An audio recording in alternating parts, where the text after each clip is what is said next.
제가 올리는 영상의 카테고리를 대략 3개로 나누자면 독서법, 암기법, 시험공부법 이렇게 나눌 수 있거든요. 공부라는 건 읽고 기억하는 게 전부고 거기다가 시험이라는 특수한 상황에 필요한 공부법을 추가하면 그게 공부법의 끝이거든요. 그게 제가 공부를 보는 관점입니다. 그리고 좀 더 세부적으로 보면 암기법이라는 영역 안에 크게 6가지 테크닉으로 분류돼요. 암기 범위 압축, 범주화, 맥락 암기법, 이해, 변환 암기법, 그리고 인출 및 반복 이렇게 6가지가 있습니다. 근데 그동안 제가 찍은 영상들을 보니까 이 각각에 대해서 영상을 1개씩은 다 찍었더라고요. 그래서 오늘은 그동안의 영상 내용들을 모으고 제가 다른 데서 강의했던 내용도 좀 추가해서 여러분들이 이 영상 하나만 보면 제가 전달드리고자 하는 암기법 전체를 받아들일 수 있도록 총정리 영상을 하나 준비해 봤습니다. 제가 작년에 30개 넘는 시험의 수험생분들을 만났는데요. 내가 어떤 시험을 공부하든 어떤 걸 외워야 하든 이 방법을 벗어나는 건 없습니다. 이걸로 안 되면 그냥 안 되는 거예요. 그리고 이 영상이 좀 길 텐데 영상의 목차를 영상 하단 설명란에 적어뒀으니까 참고 바랍니다. 시험을 공부할 때 모든 사람의 고민은 아마 비슷할 건데요. 이렇게 많은 양을 어떻게 다 공부할지가 고민일 겁니다. 기본서나 교과서를 보면 기본이 수백 페이지고 1000페이지가 넘는 경우도 많고 시험 범위를 다 합치면 10,000페이지 가까이 되는 시험도 있죠. 그런데 제가 정말 확실하게 말씀드릴 수 있는 건 그걸 절대로 다 외우려고 하면 안 됩니다. 그렇게 하면 공부를 잘 하기가 너무 힘들어요. 설령 그걸 다 외워야만 붙을 수 있는 시험이라고 해도 처음부터 그걸 다 외우겠다는 목표로 공부하면 절대 안 됩니다. 여러분들 글을 써보신 적 있을 거예요. 갑자기 웬 글쓰기 이야기냐 하실 수가 있는데요. 글쓰기가 공부와 참 비슷하거든요. 글쓰기는 내 머릿속에 있는 지식을 꺼내서 종이에 차곡차곡 쌓는 거라면 공부는 책에 있는 지식을 내 머릿속에 차곡차곡 쌓는 거죠. 그래서 그 원리가 비슷한 면이 많아요.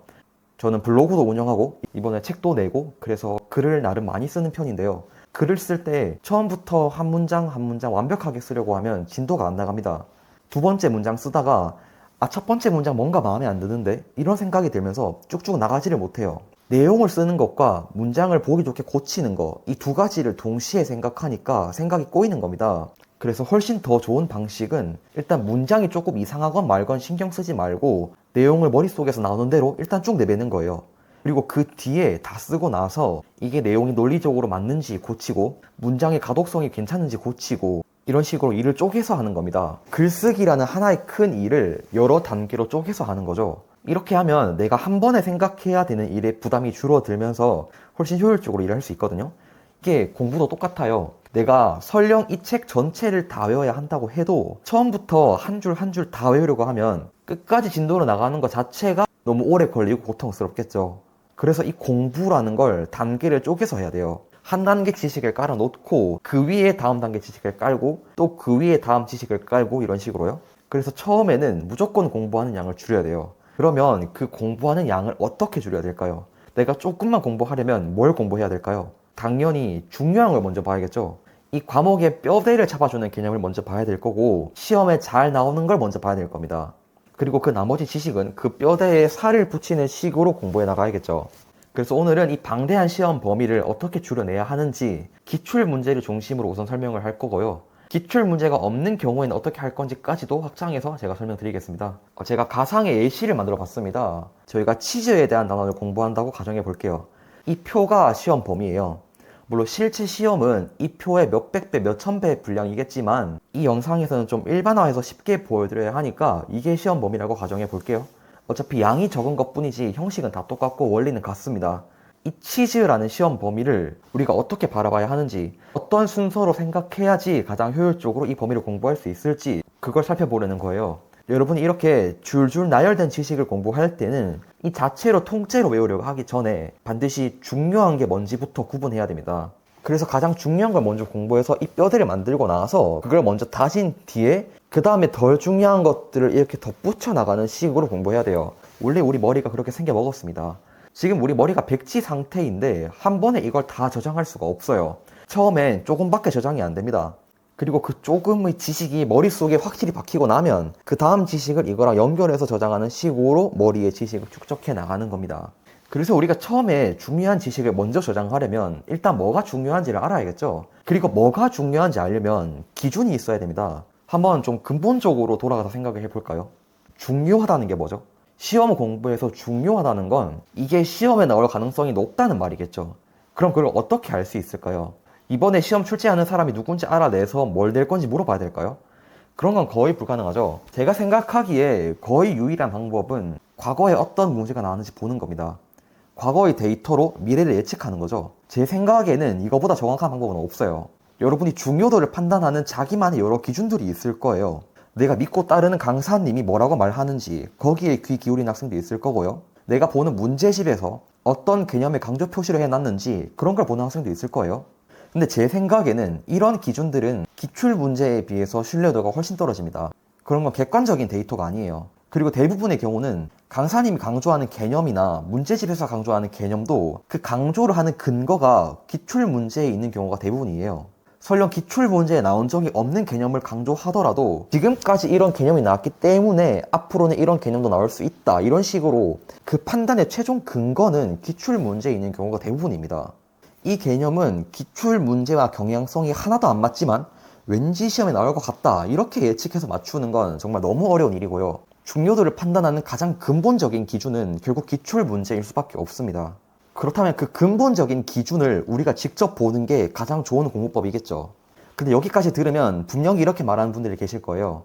저희 시험은 기출 문제가 없습니다. 저희 시험은 기출 문제가 적어서 기출 문제만 보면 부족합니다. 저희 시험은 경쟁률이 높아서 기출만 보면 커트라인 못 넘깁니다. 물론 이런 경우도 있다는 걸 제가 알고 있어요. 그래서 이거에 대해서도 뒤에서 보충 설명을 드릴게요. 그래도 일단은 일반적인 이야기부터 해야 하니까 기출 문제 이야기를 먼저 할게요. 대부분의 경우는 기출 문제를 가장 먼저 봐야 되고 내 사고의 근거가 기출 문제에 있어야 합리적입니다. 일단 이 치즈와 관련된 기출 문제들을 쫙 모아서 봤어요. 제가 기출 분석을 어떻게 해야 하는지도 이 다음 영상에서 직접 보여드릴 건데요. 이때 중요한 건 단원별로 묶어서 보는 겁니다. 그래야 경향성을 볼 수 있거든요. 그래서 이건 제가 치즈의 원산지 관련 문제만 모아본 거예요. 이렇게 묶어서 보면 어떤 개념이 주로 나오는지, 어떤 개념이 한 번도 나온 적이 없는지, 이 개념을 물어볼 때는 어떤 식으로 물어보는지, 이런 경향이 보여요. 예를 들어서 제가 이 치즈의 원산지 관련 문제들을 모아서 봤을 때 딱 생각난 거는, 교과서에는 원산지 단원에서 그 원산지 나라와 도시까지 나와 있는데 실제 시험에서는 도시를 물어본 적은 없고 항상 나라만 물어봤구나, 이런 경향성이 보이네요. 이런 식으로 기출 문제를 쭉 늘어놓고 제가 분석을 해봤습니다. 이 구체적인 분석 과정은 제가 다음 영상에서 보여드릴 거예요. 여기서는 일단 그 기출 분석의 결과만 보여드리겠습니다. 지금까지 나온 모든 기출 문제를 분석해보니까 그 결과가 이렇게 나왔어요. 교과서에는 치즈가 6종류가 있는데 실제 기출 문제를 모두 모아보니까 실제 시험에 나왔던 치즈는 딱 4종류밖에 없네요. 체다, 모짜렐라, 고르곤졸라, 크림치즈만 출제되었고 브리, 파르미지아노는 나온 적이 한 번도 없었습니다. 그리고 각 치즈에 대해서 원산지에 대한 문제는 매년 출제가 되었는데 숙성기간, 온도, 이런 숫자로 된 정보는 한 번도 나온 적이 없었습니다. 그리고 아까 봤듯이 원산지를 물을 때도 국가만 알면 풀 수 있게 나왔고 도시에 대해서 물어본 적은 없었어요. 물론 이런 모든 결과는 지금까지 이랬다는 것이고 내가 치는 시험에서는 달라질 수도 있죠. 그래서 2년, 3년 이 정도 분석한 걸 신뢰하기 힘들지만 이런 경향이 5년, 10년 동안 지속되는 거라면 이 결과가 분명히 의미가 있습니다. 당연히 10년 동안 한 번도 안 나온 것보다는 매년 나왔던 게 올해도 나올 가능성이 더 높아요. 이게 기본적인 시험 공부의 논리인데 어떤 분들은 지금까지 이게 나왔으니까 올해는 지금까지 안 나온 게 나오겠구나, 이렇게 아예 거꾸로 생각을 해요. 그렇게 생각하면 남들이 다 맞추는 문제를 틀리게 되고 공부가 힘들어집니다. 그래서 이런 기출 분석 결과를 바탕으로 정보의 중요도를 정리해보면 이렇게 돼요. 빨간색은 매년 나오는 개념이고 파란색은 가끔 나오는 개념이고 검은색은 지금까지 나온 적 없는 개념이에요. 물론 실제로 책에 이렇게 표시를 하라는 건 아니고 제가 지금 설명을 위해서 시각화를 한 겁니다. 그럼 여기서 우리는 빨간색을 가장 먼저 공부해야 되고 가장 열심히 공부해야 됩니다. 시험을 보려면 이 빨간색 지식은 0.1초 만에 튀어나오도록 숙달이 돼야 돼요. 만약 빨간색보다 검은색을 먼저 공부하고 더 열심히 공부한다면 공부를 잘못하고 있는 거죠. 물론 검은색이 절대 안 나오냐 하고 물으면 그건 당연히 아니에요. 실제로 많은 시험에서 매년 새로운 개념이 나옵니다. 그런데 새로운 개념이 출제될까봐 불안해서 이 전체를 다 공부하는 사람은 뭐 아니면 도예요. 수석 아니면 불합격일 겁니다.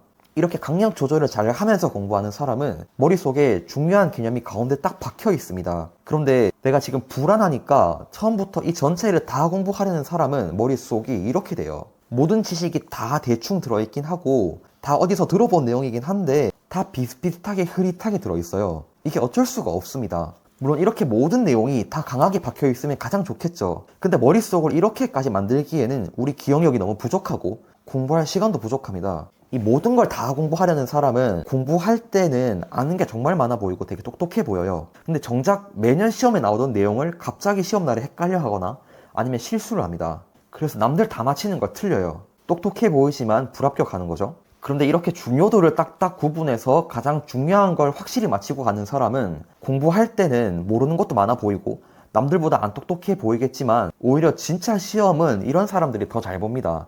관찰해보면 매번 그래요. 어떤 시험이 끝나면 항상 이런 이야기가 들리거든요. 야, 저 형은 진짜 똑똑하고 모르는 게 없는데 시험만 치면 떨어진다. 너무 불쌍하다. 근데 저 친구는 별로 아는 것도 없어 보이고 모의고사 점수가 막 높은 것도 아닌데 어떻게 이번에 바로 붙었지? 아, 알고 보니까 제가 진짜 천재인가? 이런 이야기가 들려요. 늘 같은 레파토리거든요.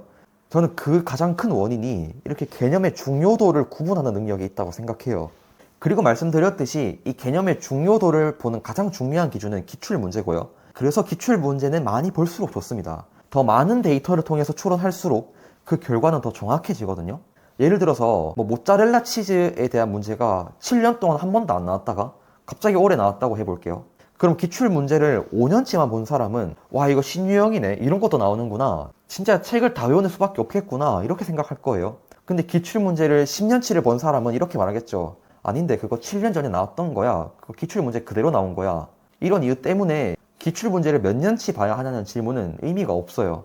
많이 볼수록 더 좋습니다. 많이 볼수록 더 정확하거든요. 데이터가 많을수록 더 정확하거든요.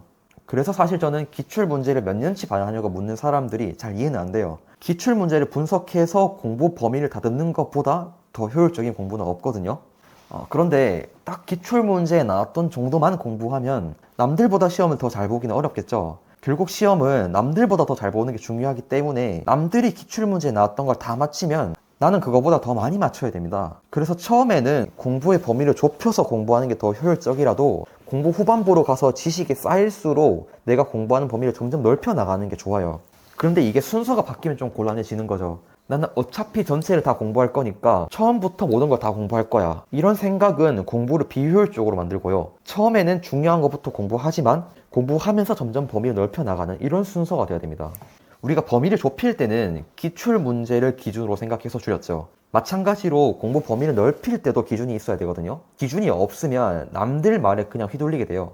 친구가 이걸 공부하고 있으면 나도 공부해야 될 것 같고, 여러 강사님들이 강조하는 부분이 다 다르면 그 강조점들을 다 모아서 공부해야 될 것 같고, 이런 불안감이 듭니다. 근데 이렇게 외부 정보에 휘둘리는 사람이 시험을 잘 치는 거를 거의 본 적이 없어요. 항상 자기만의 이 기준이 있어야 바깥의 소리에 흔들리지 않고 내 기준대로 가되 다른 정보들도 내 입맛에 맞게 활용할 수 있어요. 그래서 지금부터는 그 공부의 범위를 넓히는 기준에 어떤 게 있을지 그런 기준들을 간단히 정리해 볼게요. 일단 첫 번째 방법은 기존에 나왔던 문제 경향을 바탕으로 추론을 하는 겁니다. 예를 들어서 지금까지는 기출 문제에서 체다, 모짜렐라, 고르곤졸라, 크림치즈만 나왔다고 했죠. 그런데 누구나 이런 걱정을 할 수 있어요. 이번에 혹시 파르미지아노가 나오면 어떡하지? 그리고 그런 일이 충분히 일어날 수 있습니다. 내가 만약에 이미 기출된 내용에 대한 학습이 다 끝났고 시험까지 시간도 많이 남아 있다면 이런 빈틈 개념을 더 공부하는 만큼 내 점수가 올라가겠죠. 그런데 이 파르미지아노 같은 이런 개념을 공부할 때도 무작정 다 공부하는 건 너무 비효율적이에요. 그리고 우리 머리 용량은 제한적이라서 어차피 모든 걸 다 공부할 수도 없고요. 그래서 여기서도 기준이 필요한 건데요. 기존의 문제를 봤을 때 항상 원산지 관련 문제가 나왔고 숙성 기간이나 온도는 나온 적이 없었죠. 그래서 만약에 제가 여기서 파르미지아노를 조금 더 공부한다면 저는 파르미지아노의 원산지를 공부할 겁니다. 그리고 기존 경향대로 도시 이름까지는 안 외울 거고 이탈리아만 외울 거예요. 그리고 파르미지아노의 숙성 기간, 온도 이런 거는 공부하지 않을 겁니다. 이렇게 기출 문제의 경향성을 바탕으로 앞으로 어떤 문제가 나올지 추론하는 게 가능해요. 강사님들이 가끔 문제 예측할 때가 있죠. 지금까지는 이게 나온 적이 없지만 앞으로는 충분히 나올 수 있다, 이렇게 예측할 때가 있거든요. 그런 예측도 대부분 이런 메커니즘으로 예측을 하는 겁니다. 뜬금없이 신내림 받아서 예언하는 게 아니에요. 물론 갑자기 파르미지아노의 숙성 온도 같은 게 시험에 나올 수도 있습니다. 만약에 그렇게 되면 우리의 이런 추론은 의미가 없어지겠죠. 모든 추론은 틀릴 가능성이 있어요. 그럼에도 불구하고 나한테 일관된 기준이 있는 건 중요합니다. 시험 범위는 굉장히 넓고 시험에는 문제 수도 굉장히 많기 때문에 매번 줏대 없이 이것저것 다 공부하는 사람보다는 내가 데이터에 기반해서 내 주관을 가지고 그 기준대로 매번 결정을 내리는 사람이 훨씬 확률이 높아요. 이런 확률이 누적되면 점수 차이가 많이 날 수밖에 없습니다. 그리고 다른 방법도 있는데요. 다른 시험의 기출문제를 참고할 수도 있습니다. 보통 기출문제가 부족할 때 가장 많이 활용하는 방식이죠. 수능을 준비한다면 교육청, 사관학교 이런 문제까지 많이 봅니다. 공무원 준비하는 분들도 다른 직렬 기출문제까지 보는 경우가 많더라고요. 그리고 저도 의학 공부할 때 한국 기출문제를 다 보고 나서는 미국 의사고시 USMLE 문제도 봤거든요. 그리고 다른 분들 이야기 들어보면 전공의 시험 문제를 보거나 일본 국가고시 문제를 보는 경우도 있더라고요. 그리고 제가 의대 내신 준비할 때도 이번에 시험 출제하는 교수님이 바뀌더라도 예전 교수님이 내신 기출 문제가 있으면 그런 것도 꼭 봤습니다. 이런 것도 중요도를 판단하는 데 좋은 기준이 돼요. 물론 내가 치는 시험과 이 다른 시험이 조금 경향이 다를 수는 있죠. 그래도 시험 범위가 같으면 그 범위 내에서 출제자들이 보기에 중요한 건 거의 비슷하거든요. 그래서 내가 멋대로 느낌대로 공부하는 것보다는 예전에 다른 출제자들이 어디에서 어떤 문제를 냈는지 보는 게 훨씬 정확도가 높습니다. 충분히 기준으로 삼을 만해요. 그리고 개념을 그냥 책으로만 공부하는 것보다는 문제를 통해서 보면 좀 더 입체적으로 공부할 수 있거든요. 그런 측면에서도 이렇게 다른 시험의 기출문제를 보는 게 큰 도움이 됩니다. 그리고 한 가지 방법을 더 소개해 드리자면 전문가들의 의견을 듣는 것도 하나의 방법이 될 수 있습니다. 보통 기출문제가 부족한 시험일수록 예상문제집, 모의고사 같은 게 많거든요. 그런 것도 하나의 기준으로 삼을 수 있습니다. 물론 기출문제에 비해서는 그 중요도가 낮겠지만요. 그러니까 예상문제집에 한 번 나왔다고 바로 중요하다고 단정 짓기는 힘들지만 여러 예상문제집에 반복적으로 나오고 모의고사에도 종종 나오는 그런 개념이 있다면 이 분야의 전문가들이 공통적으로 이런 개념을 중요하게 생각하는구나, 이런 것도 앞으로 시험에 나올 수 있겠구나, 이 정도로는 판단할 수 있겠죠. 이런 것도 괜찮은 방법입니다. 물론 저는 오늘 최대한 일반적으로 설명을 하려다 보니까 개별 시험에 100% 부합하는 전략은 아닐 수도 있어요. 내가 준비하는 시험에서 어떤 개념을 중요하게 다루는지는 정보를 조금만 찾아보면 쉽게 알 수 있거든요. 예를 들면 외국의 어떤 시험 중에는 기출문제를 아예 공개하지 않은 대신에 국가기관에서 예상문제집 같은 걸 만들어주는 경우도 있어요. 그러면 이 예상문제집에 나오는 개념이 정말 중요하겠죠. 아니면 기출문제가 공개되지 않는 시험인데 수험생들이 기출문제를 일부 복기해 놓은 그런 자료가 있다면 어떤 수를 써서라도 그 자료를 구해서 공부하는 게 좋을 거예요. 그 자료가 내 공부의 방향을 정해줄 거거든요. 아니면 좀 예외적인 경우지만 출제자가 강의하는 수업도 있습니다. 중고등학교 내신이나 대학교 수업이 그렇죠. 그때 수업 중에 강조하는 부분은 기출 문제와 동급으로 혹은 그 이상으로 중요하게 봐야겠죠. 출제자가 강조하는 내용이 당연히 가장 중요할 겁니다. 이렇게 지금 내 상황에 맞게 좀 유연하게 생각할 수 있으면 오늘 영상 내용을 본인의 공부에 활용하기 좋을 겁니다. 오늘은 범주화라는 공부법에 대해서 이야기해 보겠습니다. 저는 이걸 범주화라고 부르지만 사실 부르는 이름은 다양해요. 구조화, 조식화, 청킹, 그룹핑 다양하게 부를 수가 있습니다. 그리고 암기법으로서도 정말 중요한 위치를 차지해요. 외워야 하는 개수가 많거나 이해가 잘 안 될 때 먼저 쓸 수 있는 암기법인데요. 오늘은 암기법 외에도 공부의 다양한 상황에서 적용된다는 걸 좀 보여드릴게요. 사실 이게 공부 전반에서 정말 넓게 쓰이는 사고방식이거든요. 기출분석, 단거나 문제풀이, 실수관리, 시간관리 등에서 다 사용되는 관점입니다.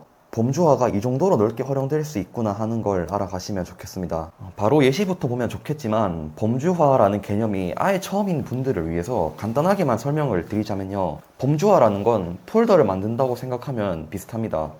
저희가 컴퓨터 파일을 관리할 때 파일 100개를 다 바탕화면에 늘어놓지는 않잖아요. 비슷한 공통 분모가 있는 것끼리 모아서 같은 폴더에 묶어 놓죠. 그렇게 하면 원하는 파일을 찾기도 쉽고 보통은 용도가 비슷한 파일끼리 같이 쓰는 경우가 많으니까 이 파일 저 파일 다 열어볼 때도 시간이 절약되겠죠. 파일들 간의 거리가 가까워지니까요. 그리고 이 주제랑 관련된 파일이 나한테 몇 개 있는지 한눈에 보기도 쉽겠죠. 이렇게 비슷한 것끼리 묶으면 정말 다양한 장점이 있어요. 이렇게 범주화해서 생각하는 건 인간의 본능이기도 합니다. 별자리, 혈액형, MBTI 이런 걸로 사람을 유형화하는 도구가 유행하는 것도 그런 이유라고 볼 수 있어요. 인간을 범주화하고 싶다는 마음이 반영된 거죠. 또 최근에 연구 결과를 보면 심지어는 우리가 느끼는 감정까지도 범주화의 결과라고 해요. 인테로셉션, 그러니까 내수용 감각을 종합해서 범주화한 결과로 느끼는 게 감정이라고 하거든요. 그런 이야기를 지금 자세히 할 건 아니고 범주화가 그 정도로 뿌리 깊은 사고방식이라는 건데요. 이걸 어떻게 공부에 적용할 수 있는지 한번 보겠습니다. 제가 예전에 기출분석 영상을 올렸었는데요. 거기에도 범주화의 원리가 녹아 있습니다. 제가 기출분석에서 정말 강조하는 건 비슷한 문제끼리 묶어서 보는 거예요. 같은 유형 혹은 같은 소재의 문제를 묶어서 연속적으로 풀어봐야지 문제 간의 공통점이 보이고 차이점도 보입니다. 그래서 맨날 물어보는 내용이 뭔지, 시간이 지나면서 문제가 어떻게 바뀌어가고 있는지 분석을 할 수가 있어요. 이렇게 분석 대상을 묶어서 한 번에 보지 않고 따로따로 보면 문제에 대한 정보가 파편화되어서 제대로 분석을 할 수가 없습니다. 제대로 분석을 하려면 단원별로 시간 순으로 문제를 다 수록한 문제집을 보거나 아니면 본인이 직접 시험지 원본 파일을 구해서 문제를 분류해 보는 것도 좋습니다. 물론 시간이 좀 걸리는 작업이라서 모든 문제를 학생이 다 그렇게 분류하기는 힘들고 내가 정말 극복하고 싶은 어려운 유형 혹은 헷갈리는 유형 몇 개 정도만 그렇게 해보는 건 괜찮은 전략이에요. 어떤 유형이 너무 어렵다면 과거의 기출문제 파일을 다 수합해서 그 유형 문제만 다 뽑아서 하나의 파일에 정리해 보는 거예요. 아니면 특정 소재에 대해서 출제 기관이 어떤 관점으로 바라보고 있는지, 내가 어디까지 공부해야 하는 건지 그 명확한 선을 정하고 싶을 때도 이렇게 할 수가 있습니다. 그렇게 파일로 묶어놓고 그것만 반복해서 계속 풀어보면 풀이 과정에 공통된 논리가 보이고 시험에서 요구하는 지식의 범위가 보이고 이렇게 기출 전체를 하나로 아우르면서 공부할 수가 있습니다. 저는 대학에 와서 수능 생명과학 모의고사 검토랑 과외도 2년 정도 했었는데요. 제가 과외를 준비할 때 처음으로 했던 일이 주요 유형의 기출 문제를 연도 순으로 쫙 정리한 겁니다. 그 파일을 학생들한테 풀리기도 하고 제가 분석하는 용도로도 썼어요. 시중의 문제집에는 편집자 취향대로 빠진 문제도 많고 순서도 시간 순으로 안 되어 있는 경우도 많고 모든 문제가 있다고 해도 제가 분석하고 싶은 대로 범주화가 안 되어 있는 경우도 많아서 제가 전 개념 기출을 다 다운받은 뒤에 주요 유형만 문제를 직접 정리를 했었어요. 소위 말하는 준킬러, 킬러 유형들은 이게 딱 정해져 있거든요. 그래서 그 유형들만 제가 정리를 해봤습니다. 저는 그 당시에 이미 평가원은 거의 고정 만점에 가까웠는데도 그런 식으로 기출 분석을 다시 제대로 하니까 새롭게 보이는 내용이 많았어요. 사설 모의고사 같은 걸 풀면서 지식을 확장하는 것도 중요하지만 원래 출제 기관에서 물어보는 게 어느 정도인지 제대로 알고 있는 것도 중요하거든요. 이게 외부 문제 위주로 계속 보다 보면 본 시험 기출에 대한 감이 떨어질 때가 있습니다. 보통 공부를 잘 하는 사람일수록 기출 문제를 정말 많이 반복하고 계속 봐도 새롭게 보이는 게 있다고 말하거든요. 반면에 공부를 잘 못하는 학생은 기출 문제를 한두 번 풀어보고 이제 답이 기억난다고 안 풀죠. 근데 기출 문제는 그렇게 보는 게 아니고 정말 잘근잘근 씹어먹고 육수까지 다 뽑아 먹어야 하는 자료거든요. 그래서 기출을 보는 관점이 정말 중요한데 제가 생각하기에 기출 문제를 가장 잘 보는 방법도 범주화입니다. 비슷한 유형끼리 묶어서 보는 거예요. 즉 범주화한 뒤에 결별 문제의 포인트를 이해하고 그것끼리 연결 짓는 겁니다. 이게 기출 분석의 핵심이라고 볼 수 있어요. 여러분들이 공부할 때 단권화도 많이 하시죠? 이때도 범주화가 중요합니다. 사실 단권화를 하는 이유를 잘 모르는 경우가 많은데 그 이유 자체가 이런 범주화의 원리입니다. 어떤 과목을 내가 공부한 내용이 하나의 책으로 수렴되지 않고 여러 자료로 분산되면 내가 그 과목을 생각하는 체계가 통일이 안 됩니다. 예를 들어서 한국사에서 세종대왕에 대한 문제를 풀려면 세종대왕이랑 관련된 지식을 쭉 떠올려야 하죠. 이때 좋은 사고의 흐름은 조선시대 문화 파트에서 세종대왕이랑 관련된 책이 3권이 있었지. 이거는 그 중에 있었던 내용이니까 정답이야 라고 하나의 체계상에서 어디에 있는지 명확히 짚을 수 있어야 돼요. 그래야 한 번에 깔끔하게 답을 고르고 넘어갈 수가 있겠죠. 그런데 만약에 이거 강의에서 들었던 내용 같은데 요약집에서 봤던 내용 같기도 하고 이런 식으로 내가 봤던 강의, 이 책, 저 책의 내용이 동시에 떠오르면 이 내용이 중첩되어 버립니다. 내가 다른 내용이랑 헷갈리는 건 아닌지 확인할 방법이 없어요. 설령 내가 답을 고른다고 해도 내가 들었던 기억, 읽었던 기억을 막 돌아다니면서 헤집어 봐야 되기 때문에 시간이 너무 오래 걸려서 합격 점수와 거리가 멀어질 수 있습니다. 그런데 단권화를 해두면 같은 내용끼리는 하나의 체계로 묶이죠. 내가 이 개념을 봤을 때 떠올려야 할 내용이 뭔지도 한눈에 들어와요. 그래서 단권화를 하는 겁니다. 정리를 예쁘게 하고 싶거나 책이 무거워서 하나로 압축하는 게 아니라요. 내가 몇 년간 공부하는 많은 내용들을 하나의 틀로 정리하고 문제 풀 때 그 하나의 틀 기준으로 생각하려고 단권화를 하는 거예요. 그래서 저는 공부를 처음 할 때부터 과목의 대략적인 구조를 이해하고 들어가길 권해요. 독서법을 설명할 때 목차를 먼저 보라고 하는 것도 그런 이유입니다. 시험 범위 전체에 해당하는 내용을 내가 다 범주화하려고 하면 시간이 굉장히 오래 걸리거든요. 처음엔 책의 목차를 따라가는 게 좋습니다. 저자가 범주화해 놓은 걸 이용하는 거죠. 그 구조를 내 지식의 서랍으로 이용하는 거예요. 그래서 공부하면서 새로 얻게 되는 지식들을 그 서랍에 하나씩 채워나가는 거죠. 그리고 공부를 오래 하다 보면 내가 이 교재의 체계를 조금 바꾸고 싶다는 생각이 들기도 해요. 문제 풀 때 함께 쓰이는 지식군을 같이 묶어서 정리할 수도 있고, 연결해서 이해하면 좋은 내용인데 흩어져 있는 것들을 한 군데로 모을 수도 있죠. 이렇게 지식을 다시 범주화할 수 있는 수준이 되면 내가 공부가 꽤 많이 되었구나 라고 생각해도 됩니다. 그래서 우리가 흔히들 하는 단권화도 사실은 범주화를 얼마나 잘 하는지, 그러니까 시험 문제를 풀기에 유리한 지식의 틀을 얼마나 잘 구축하는지가 핵심이에요. 범주화가 잘 되어 있을수록 지식을 꺼내기가 쉬워집니다. 저도 의학을 처음 공부할 때는 교수님이 강의하시는 목차대로 공부하고 정리했었는데, 나중에는 문제풀이의 요용한 형태로 구조를 다 바꿔서 정리했었거든요. 그렇게 지식에 적합한 형태로 지식 전체를 범주화해 본 게 공부에 많이 도움이 됐었습니다. 저는 공부법 전체를 세 가지 원리로 설명하고 있는데요. 목적 감각, 순서 감각, 능동 감각이죠. 이게 모든 공부법에서 근간이 되는 원리인데, 그런데 이런 공부법 체계를 어떻게 떠올린 건지 신기해 하시는 분들도 많아요. 그런데 사실 그 원리도 범주화에 있습니다. 제가 어느 날 갑자기 이런 세 가지 원리가 있구나라고 깨닫게 되는 게 아니에요. 저는 공부법을 처음 연구할 때 하나의 파일에다가 공부법의 명제들을 하나씩 다 모았어요. 그리고 비슷한 공부법들끼리 계속 묶어봤습니다. 새로운 공부법을 알게 되면 이건 어떤 원리일까 고민해보고 원리가 비슷했던 다른 공부법이랑 묶어서 기록했어요.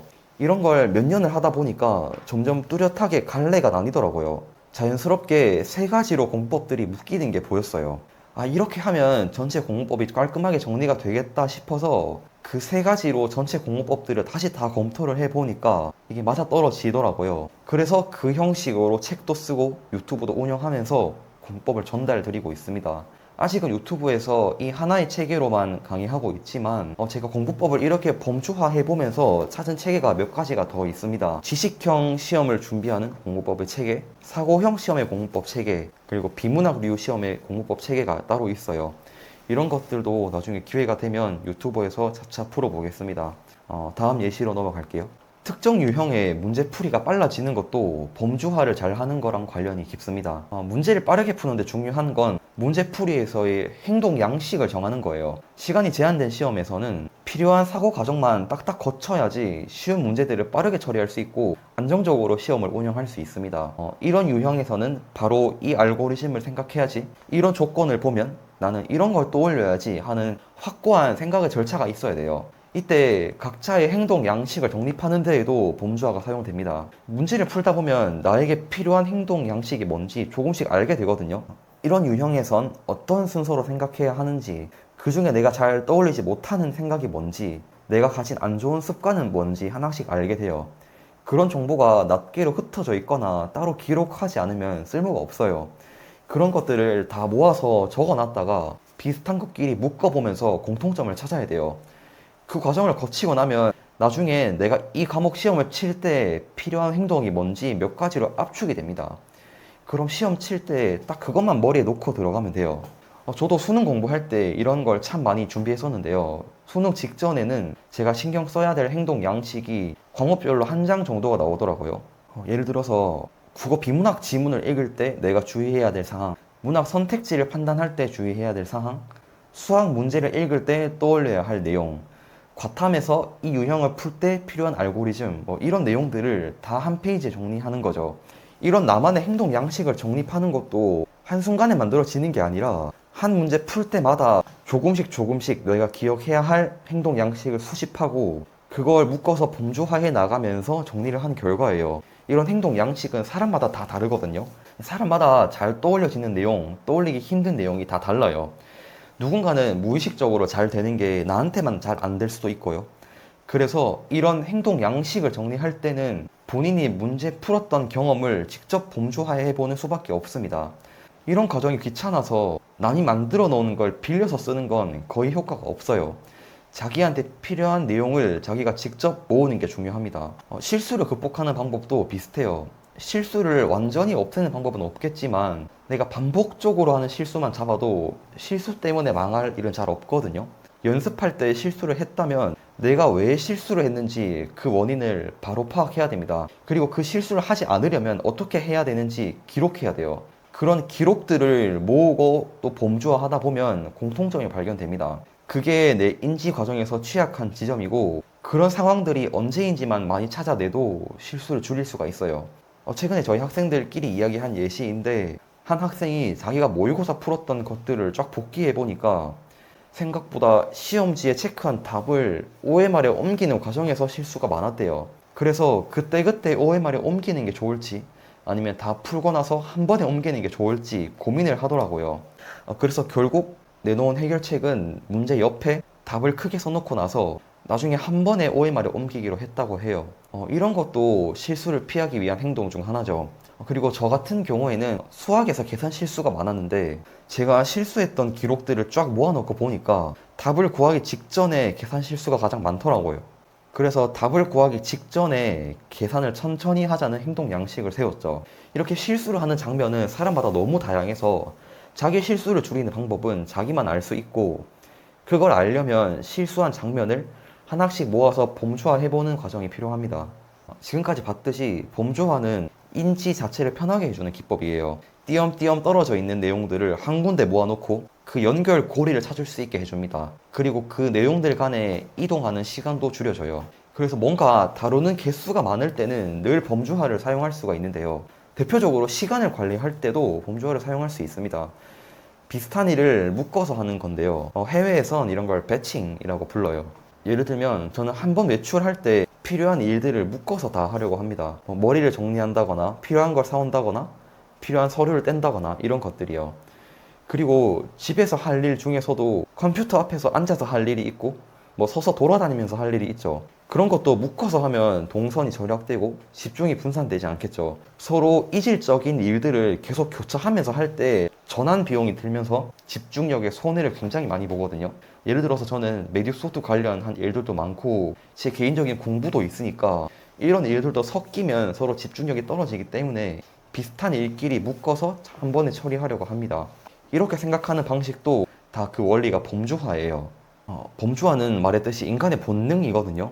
저도 옛날부터 무의식적으로 이렇게 비슷한 지식들을 묶는 습관이 있었던 것 같아요.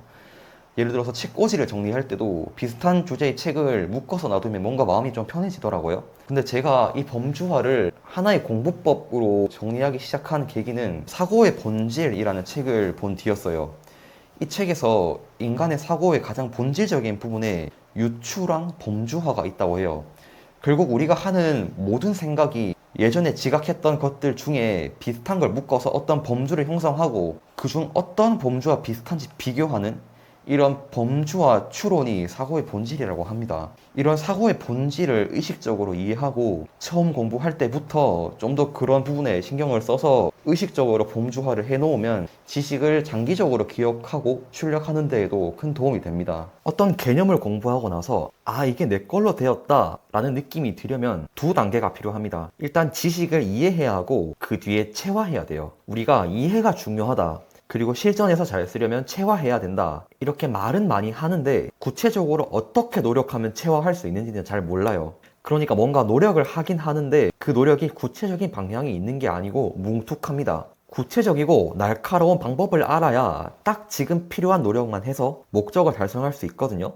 그래서 어떤 개념을 체화하는 데 필요한 방법, 저는 그걸 다각화라고 부릅니다. 오늘은 다각화에 대해 말씀을 드릴 거예요. 특히나 이번 영상은 책이나 강의를 들을 땐 이해한 것 같은데 실전에서 그 지식을 활용하지 못하는 학생들이 꼭 알아야 하는 내용입니다. 일단 이해에 대해서 간단히 설명해 볼게요. 그래야지 체화랑 비교해서 볼 수 있거든요. 보통 지식을 이해했다는 건 내 언어로 설명할 수 있는 상태를 말합니다. 주어진 지식을 논리적으로 쪼갠 다음에 나에게 익숙한 방식으로 재조립할 수 있으면 이해했다고 말해요. 그래서 이렇게 논리를 언어적으로 이해하기 위해서 스스로 설명해보는 공부법도 쓰고 이건 왜 이렇게 되는 거지 계속 질문을 던지면서 공부하는 방식도 많이 쓰죠. 저도 이런 걸 예전 영상에서 많이 설명을 드렸어요. 이것도 정말 좋은 공부법이고 최고의 공부법인데요. 근데 여기에 사실 함정이 하나 있습니다. 여기서 문제가 되는 점은 사실 지식이라는 건 100% 언어로 치환되지 않는다는 겁니다. 이걸 좀 어려운 말로 하면 언어로 잡히지 않는 부분이 있다고 말해요.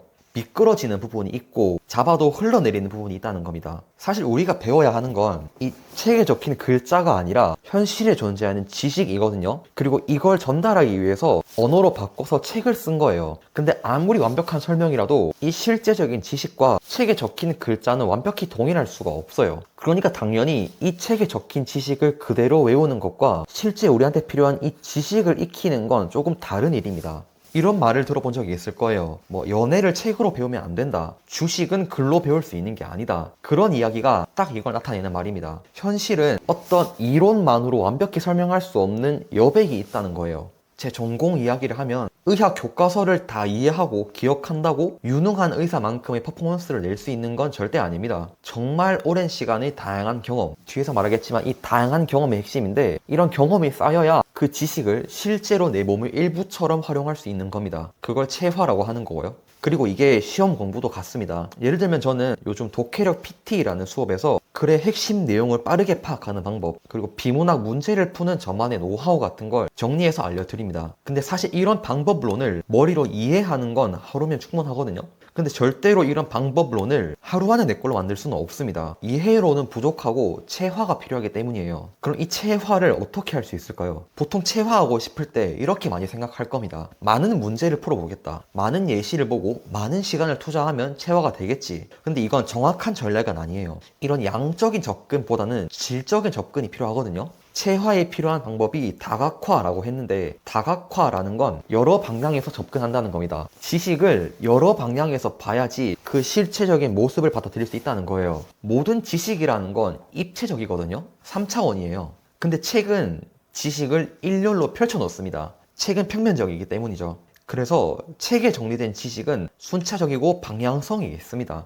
논리적으로 생각을 기록해야 되기 때문에 어떤 방향성을 가지고 일렬로 나열하는 거예요. 그래서 이것만 보면 우리 머릿속에는 이렇게 입체적이고 실체에 가까운 지식이 만들어지는 게 아니라 단편적인 지식만 남게 돼요. 그리고 결국 이런 단편적인 지식만 머릿속에 있는 사람은 이걸 잘 활용할 수가 없어요. 이걸 잘 활용하려면 이 3차원적인 전체 구조를 다 알아야 하기 때문입니다. 그래서 이 지식을 오른쪽에서 본 모습도 알고 왼쪽에서 본 모습도 알고 이 밑에서 본 모습도 알아야지 이걸 잘 활용할 수 있고 이 상태를 체화라고 합니다. 그래서 필요한 방법은 공부할 때부터 이 지식을 최대한 다양한 측면에서 보려고 노력하는 거예요. 처음에 책의 논리를 이해해서 대략적인 뼈대를 머릿속에 만들었다면 그 다음부터는 이걸 최대한 여러 방향에서 보려고 노력해야 돼요. 단순히 많이 여러 번 본다고 되는 게 아닙니다. 아무리 많이 봐도 계속 같은 측면에서만 보면 소용이 없어요. 이런 공부법을 보고 다각화 공부법이라고 합니다. 그럼 지금부터 중요한데요. 그래, 지식을 한쪽에서만 보지 말고 다양하게 봐야 한다는 건 알겠는데 그럼 어떻게 다양하게 보는지 그걸 지금부터 정리해 드리겠습니다.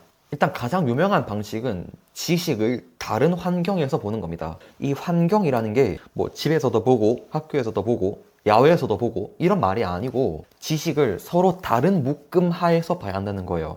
이거 제가 기출 분석 관련 얘기할 때 꼭 강조하는 내용인데 정말 중요한 부분이라서 여기서도 한번 설명을 다시 해볼게요.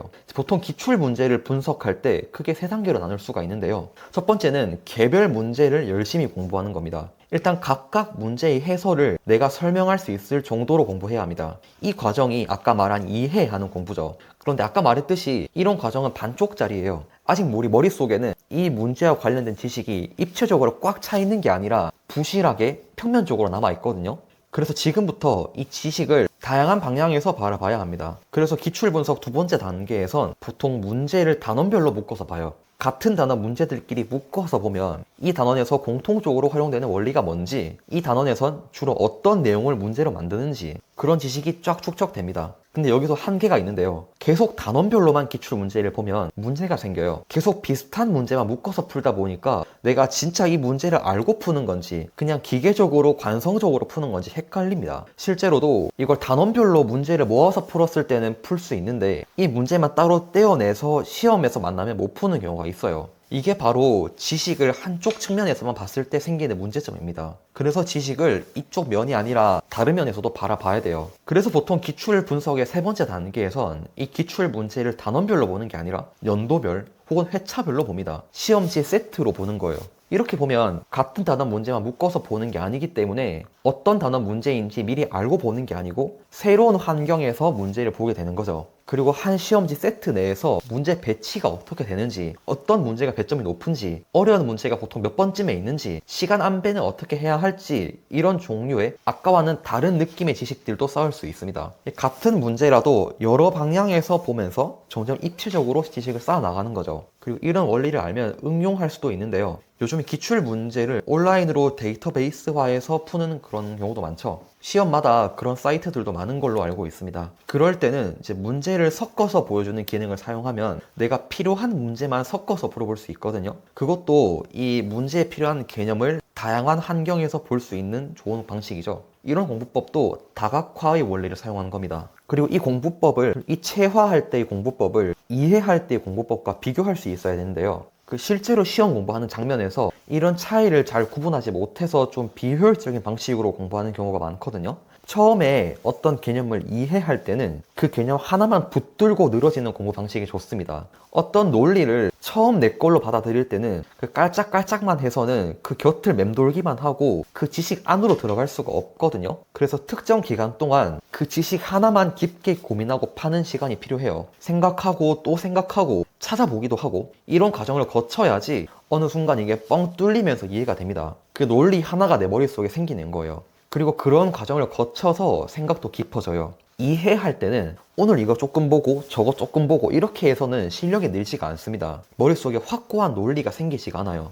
근데 이게 체화 단계로 넘어가면 공부 방식이 조금 바뀝니다. 한 자리에 앉아서 계속 똑같은 생각만 하고 있는 게 체화 관점에서는 불리해요. 왜냐면 이미 내 머릿속에 이런 확고한 논리가 생겼을 때는 이걸 생각하고 또 생각한다고 해도 그냥 계속 이 길 위에서만 놀거든요. 다른 방향에서 볼 기회가 없어요. 그냥 내가 원래 보던 방향의 논리만 점점 강화됩니다. 그래서 이때는 좀 간격을 두고 복습하는 게 좋아요.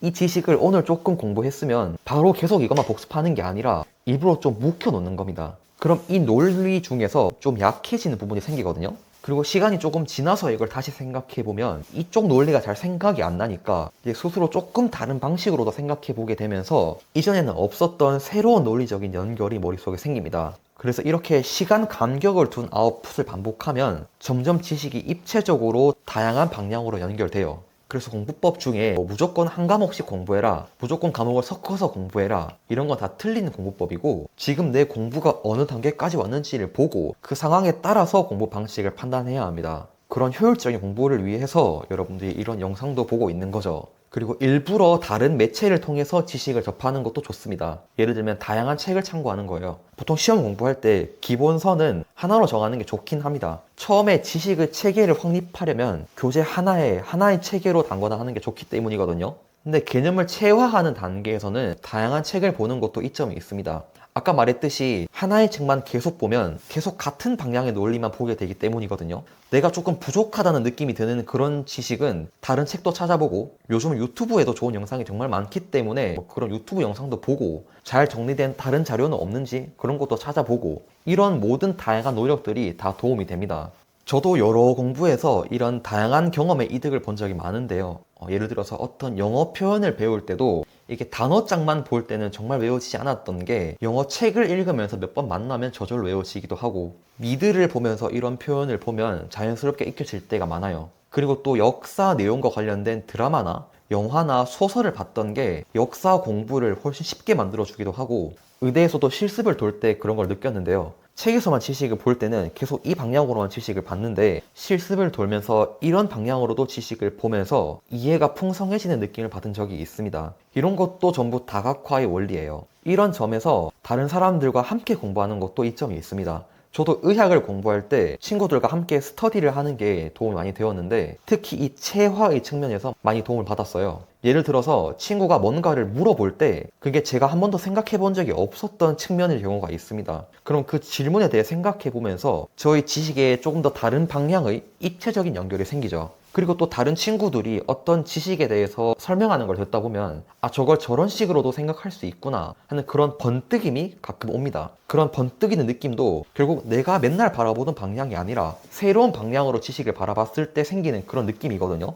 또 제가 뭔가 친구한테 설명을 해주다가도 제 논리가 어디선가 딱 막히는 느낌이 들 때가 있어요. 그런 그 막히는 부분에 대해서 친구와 이야기를 나누면서 제가 원래 생각하던 방향과는 조금 다른 방향으로 지식을 보완할 수 있고 그런 과정들을 계속 거치면서 점점 지식들 사이 연결이 풍성해집니다. 또 아니면 다른 친구들끼리 공부 이야기하는 걸 엿듣다가도 내가 공부했던 내용인데 왜 이렇게 낯설지 싶을 때가 있습니다. 그때 다시 교재를 찾아보면 아, 이걸 이렇게 생각할 수도 있구나 싶은 생각이 들어요. 저도 이걸 공부했고 충분히 이해했다고 생각했지만 이제 살짝만 다른 각도에서 이야기하는 걸 들으니까 이게 낯설게 느껴지는 거죠. 이런 스터디 위주의 공부도 처음에 어떤 개념을 이해할 때는 꼭 필요하다고 생각하지는 않지만 이런 공부가 좀 쌓이고 나서 나중에 이 지식을 더 풍성하게 만들고 체화하는 단계로 넘어갈 때는 도움이 된다고 생각합니다. 마지막으로 이 다각화는 제 유튜브 채널의 주제와도 정말 관련이 깊은데요. 제 유튜브 채널명이 공부의 감각이죠. 여기에도 이유가 있습니다. 이 공부법을 그냥 이론, 글자로만 이해해서는 실제 공부에 적용할 수가 없거든요. 공부법이라는 이 지식을 아무리 잘게 쪼개서 언어적으로 세밀하게 설명해도 항상 남는 여백이 있습니다. 이런 부분은 공부법 영상을 본다고 해결되는 게 아니라 직접 공부를 해보면서 여러 상황에서 직접 몸으로 느껴야 돼요. 이 공부법을 여러 방향에서 바라봐야 한다는 겁니다. 그래서 공부법 이론을 넘어서 내가 공부했던 그 감각이 몸에 남아야 됩니다. 그 감각만이 이 나머지 여백을 채워주고 이 지식을 입체적으로 만들어줘요. 그렇게 돼야만 이 공부법이 진짜 내게 되고 그냥 추상적인 이론만으로 남는 게 아니라 실제로 공부 결과를 바꿀 수 있게 됩니다. 저는 공부법에서 그런 점이 가장 중요하다고 생각하기 때문에 제 채널명을 공부의 감각이라고 지은 거예요. 오늘은 진짜 좋은 복습법을 하나 가지고 왔습니다. 보통 공부는 하루 단위로 계획을 많이 짭니다. 그리고 그날 공부한 걸 공고하게 다지려면 복습이 정말 중요하죠. 근데 시중에 복습법으로 알려진 게 너무 많다 보니까 혼란을 겪으시는 것 같아요. 복습법을 질문 주시는 분이 굉장히 많습니다. 잘 알려진 복습법에는 주기를 정해서 여러 번 보는 방법, 백지에 기억나는 대로 다 써보는 방법, 아니면 노트로 요약해보는 방법 같은 게 있죠. 근데 오늘 제가 말씀드릴 건 이런 건 아니고 좀 더 본질적인 방식을 알려드리려고 합니다. 최근에 이런 생각을 해봤습니다. 나는 이렇게 공부법을 가르치고 있는데 만약에 내가 자식이 있으면 진짜 똑똑하게 기를 수 있을까? 내가 딱 하나만 시킬 수 있다면 뭘 시켜야 될까? 저는 아무리 생각해봐도 이게 제일 필요할 것 같더라고요. 공부를 해보면 꼭 이런 게 있죠. 계속 복습해도 맨날 까먹거나 진짜 내 걸로 만들고 싶은데 아무리 봐도 확 와닿지 않는 그런 지식이 있어요. 그런 지식을 완전히 내 걸로 만드는 복습법이 있습니다. 주제 한 꼭지를 잡아서 그 주제에 대한 내 사고 과정을 풀어서 적어보는 겁니다. 글로 써보는 거죠. 배운 걸 외워서 적으라는 게 아니고 그 주제에 대해서 내 머릿속에 둥둥 떠돌아다니는 생각을 정리해서 활자로 바꿔보라는 겁니다. 아직 잘 와닿지 않을 텐데 뒤에서 예시를 여러 개 보여드리겠습니다. 저는 진짜 이걸 매일매일 하는데요. 그냥 핸드폰 메모장에 씁니다. 시험 공부에만 적용하는 건 아니고 책에서 본 내용이나 일상생활에서 문득 떠오르는 생각 중에 내 지식으로 만들고 싶은 것들을 이제 다 적어봐요. 이 습관을 가진 지가 이제 올해로 7년째입니다. 제가 유튜브나 칼럼으로 알려드리는 모든 공부법도 다 제가 평소에 공부하면서 가졌던 의문들을 메모장에 글로 적으면서 해결하고 얻은 결론을 이제 알려드리는 겁니다. 예전에 공부하고 적었던 예시를 하나 보여드릴게요. 저는 학교 수업 시간이나 읽었던 여러 책에서 투사라는 심리학 개념을 여러 번 봤습니다. 사전 정의를 읽어드리면 개인이 자신의 감정, 욕구, 불안 등을 현재 경험하고 있는 상황에서 다른 사람, 사물 혹은 상황에 부여하는 것을 의미한다. 무슨 말인지 잘 모르시겠죠? 저도 이걸 여러 번 외웠는데도 이게 확 와닿지가 않더라고요. 그래서 사용할 수 없는 제 죽은 지식으로 저에게 남아 있었어요. 저는 이제 이걸 완전히 제 지식으로 만들고 싶어서 투사라는 개념에 대해서 이제 혼자 생각을 정리하면서 글로 한번 적어봤습니다. 그게 이 글입니다. 투사라는 개념을 세 번은 공부했다. 근데도 왜 와닿지가 않지? 학교에서 그냥 개념을 나열해서 가르치고 실생활에 적용되는 예시를 많이 못 봐서 그런 것 같다. 오늘 글로 정리해서 완전히 내 걸로 만들어야겠다. 투사는 나의 욕망을 남이 가지고 있다고 생각하는 것이다. 자기 욕구를 인정하기 싫어서 남에게 넘겨버린다. 그렇게 자기를 방어한다. 학교 다닐 때 공부를 열심히 하는 학생을 욕하는 사람들이 있었다. 그들은 이렇게 소리쳤다. 공부 열심히 하는 애들은 다 돈과 명예 집착하는 거야. 멍청이들. 행복은 성적순이 아니야. 그땐 이해가 안 됐다. 그렇게까지 뭐라 할 이유가 있었을까? 그런데 투사라는 개념으로 해석이 된다. 사실은 그 사람이 공부를 잘해서 인정받고 싶은 욕망이 있는 것이다. 근데 본인 성적이 낮으니까 다른 사람에게 그런 욕망이 있다고 투사해버린다. 물론 함부로 투사라고 단정지으면 위험할 수도 있다. 네, 내가 투사를 하고 있는지 돌아보는 건 중요하다. 어떤 사람의 행동이 유독 싫을 때가 있다. 사실 내 욕망을 투사한 건 아닐지 돌아보자. 물론 이건 어디 제출하는 글이 아니기 때문에 제 내피셜로 쓴 글이죠. 틀린 부분도 많이 있을 겁니다. 근데 저는 적어도 이 글을 쓰면서 투사라는 개념을 계속 생각해보게 됐고 제 머릿속에 흩어진 개념의 논리들이 짜맞춰졌거든요. 그리고 앞으로 살면서 계속 투사라는 개념을 실생활에 적용해 볼 것 같아요. 그럼 앞으로 점점 더 이해도가 깊어지겠죠. 새로운 인풋을 하는 건 아니고 머릿속에 어지러진 이제 지식들을 활자로 바꿔서 논리적으로 배열해 보는 거에 불과합니다. 근데 여러 번 강조했지만 무언가를 기억하려면 지식을 넣는 것보다는 꺼내보는 게 더 효과적입니다. 많이 꺼내봐야 잘 기억이 돼요. 이게 능동 감각이라는 개념이죠. 그리고 능동 감각을 극한으로 사용하는 방식이 이렇게 글로 써보는 겁니다. 그럼 이렇게 질문하는 분도 있을 것 같아요. 그렇게 쓰는 게 백지 복습이나 노트 정리랑 뭐가 다르죠? 정말 큰 차이가 있습니다. 자기 생각을 돌아볼 수 있느냐, 없느냐가 달라요. 제가 투사의 정의를 외워서 백지에 써보거나 아니면 방어 기제의 종류 10가지를 노트에 정리한다고 해서 이 개념의 이해도가 높아지진 않습니다. 어차피 일주일 뒤면 또 까먹을 거예요. 대신에 저는 제 생각을 파고들었죠. 책을 계속 보는 게 아니라요. 적절한 예시도 다 만들어 보면서 이 개념에 연결했죠. 이런 과정이 뇌를 엄청나게 쓰도록 하면서 이 개념이 완전히 제 걸로 됩니다. 저는 옛날에는 독후감을 쓰라고 하면 둘 중에 하나였어요. 그냥 줄거리를 요약하거나 아니면 유익했다, 재밌었다, 이렇게 전체적인 감상만 적거나. 그때는 몰랐는데 그게 이제 원인이 있었더라고요. 제 생각을 제가 볼 줄을 몰라서 그랬던 거였어요. 그 책을 읽는 동안 분명 어떤 생각을 했었겠죠, 제가. 여긴 이해가 잘 안 가네. 이 내용은 신기하네. 이 내용은 동의할 수 없네. 근데 그런 생각을 내가 잡아내서 글로 옮기지를 못하니까 그냥 줄거리 요약밖에 할 수 없는 것이거든요. 그래서 저는 학생들에게도 꼭 이걸 시켜요. 공부하면서 쓴 글을 제출하라고 하거든요.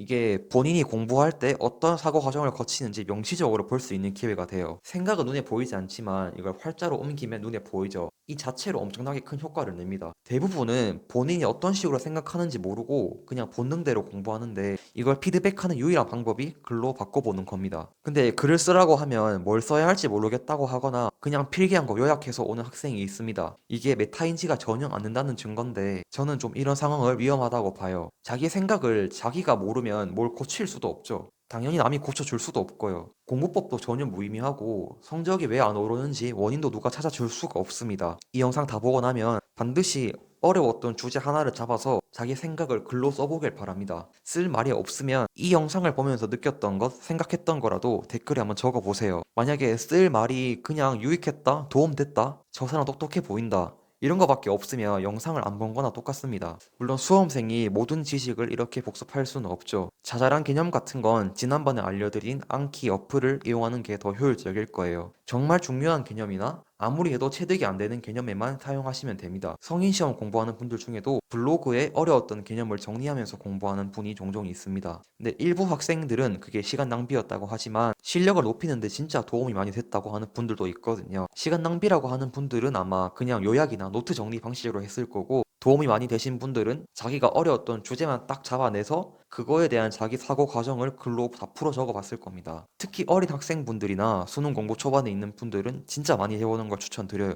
써보는 경험 자체가 좋습니다. 많이 할수록 좋아요. 어떻게 강조해야 될지 모르겠을 정도로 강력한 힘을 가진 방식입니다. 저는 재수를 해서 의대에 갔는데 그때 이걸 처음 시작했어요. 그리고 그 과정을 거쳐서 현역 때랑 재수 때랑 이제 뇌 자체가 완전히 달라졌다는 그런 느낌을 받았습니다. 그리고 지금은 더 많이 달라졌다고 생각해요. 오늘 말씀드린 방식으로 글을 계속 써봤기 때문이에요. 개념을 암기하는 방법은 크게 세 가지로 나뉩니다. 첫 번째는 내가 원래 알던 것과 연결해서 외우는 것이고, 두 번째는 그냥 외우는 것이고, 세 번째는 외우기 쉬운 형태로 바꿔서 외우는 건데요. 암기법이 정말 다양하지만 거칠게 나누면 모두 이 세 가지 안에 포함됩니다. 첫 번째는 보통 이해라고 말하는 공부법이죠. 내가 알고 있는 지식이나 내가 직접 경험했던 것과 연결해서 생각하면 기억하기가 쉽습니다. 그리고 두 번째, 그냥 외우는 방법은 외워질 때까지 반복해서 읽거나 깜지를 쓰거나 이런 방법이 다 여기에 해당합니다. 이런 것들은 어쩔 수 없이 쓰긴 해야 하지만 그렇게 효과가 좋은 공부법은 아니라고 알려져 있어요. 그리고 나머지 암기법은 모두 이 세 번째에 속합니다. 비슷한 지식끼리 그룹핑하거나 연결해서 스토리를 만들거나 앞글자를 따서 말을 만들거나 이런 방법들도 다 여기에 포함되죠. 원래 암기 대상을 외우기 쉽게 바꿔서 그 바꾼 걸 외우는 거니까요. 그리고 오늘 설명할 이미지 암기법도 이 암기법 중 하나입니다. 개인적으로는 이 세 번째 그룹에 속하는 암기법 중에서 가장 효과가 강력하다고 생각해요. 왜 그런지도 뒤에서 말씀드릴게요. 일단 이미지 암기법에서 주의할 점 두 가지를 짚고 넘어갈게요. 이미지로 암기한다는 걸 다들 들어는 보셨을 거예요. 아마 교재 내용을 그림으로 바꿔서 외우는 거겠지, 이 정도로 생각하실 것 같습니다. 그런데 대표적인 오해예요. 이미지가 꼭 형태와 색깔이 선명한 그림을 한 폭 그려야 하는 건 아닙니다. 간단한 도형으로 표현해도 되고 그냥 위치 관계만 나타내도 상관없어요. 오히려 이렇게 더 많이 쓰입니다. 내용을 그림으로 바꾼다고 생각하면 활용도가 많이 떨어져요. 제가 이런 예시를 뒤에서 12가지나 보여드릴 겁니다. 그리고 이미지 암기법이 특별한 건 공부의 모든 단계에서 쓸 수가 있다는 점입니다. 그러니까 공부를 막 시작하는 과목에서도 쓸 수 있고 한창 이해나 문제풀이 위주로 공부할 때도 쓸 수 있고 시험 직전에 달달 암기할 때도 쓸 수 있다는 말입니다.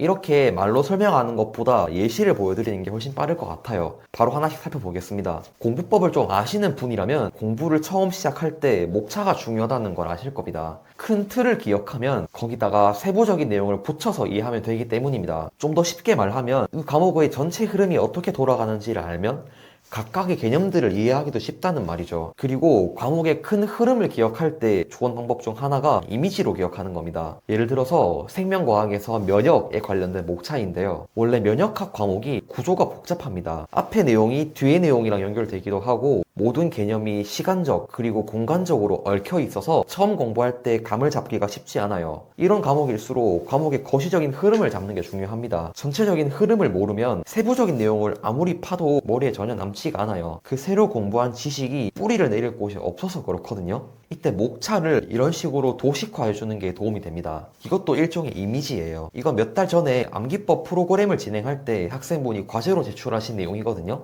암기법 사례집 개정하면서 빠진 내용이라서 유튜브 영상으로 가져와 봤어요. 여기에 어떤 단원이 있고 이 단원들이 어떻게 연결되고 각 단원엔 어떤 키워드가 있고 이런 관계가 한눈에 보이죠. 이런 관계도를 머릿속에 딱 박아놓고 뒤에 본문에 나오는 개념을 공부하면 각 개념이 이 도식 위에 뿌리를 내릴 수 있거든요. 그래서 항상 공부는 전체적인 큰 그림을 잡으면서 개별 내용들을 공부해야 합니다. 그리고 또 다른 예시를 보여드리자면 본과 1학년 때 제가 공부했던 생화학 과목인데요. 제가 제일 시험을 잘 봤던 과목 중에 하나거든요.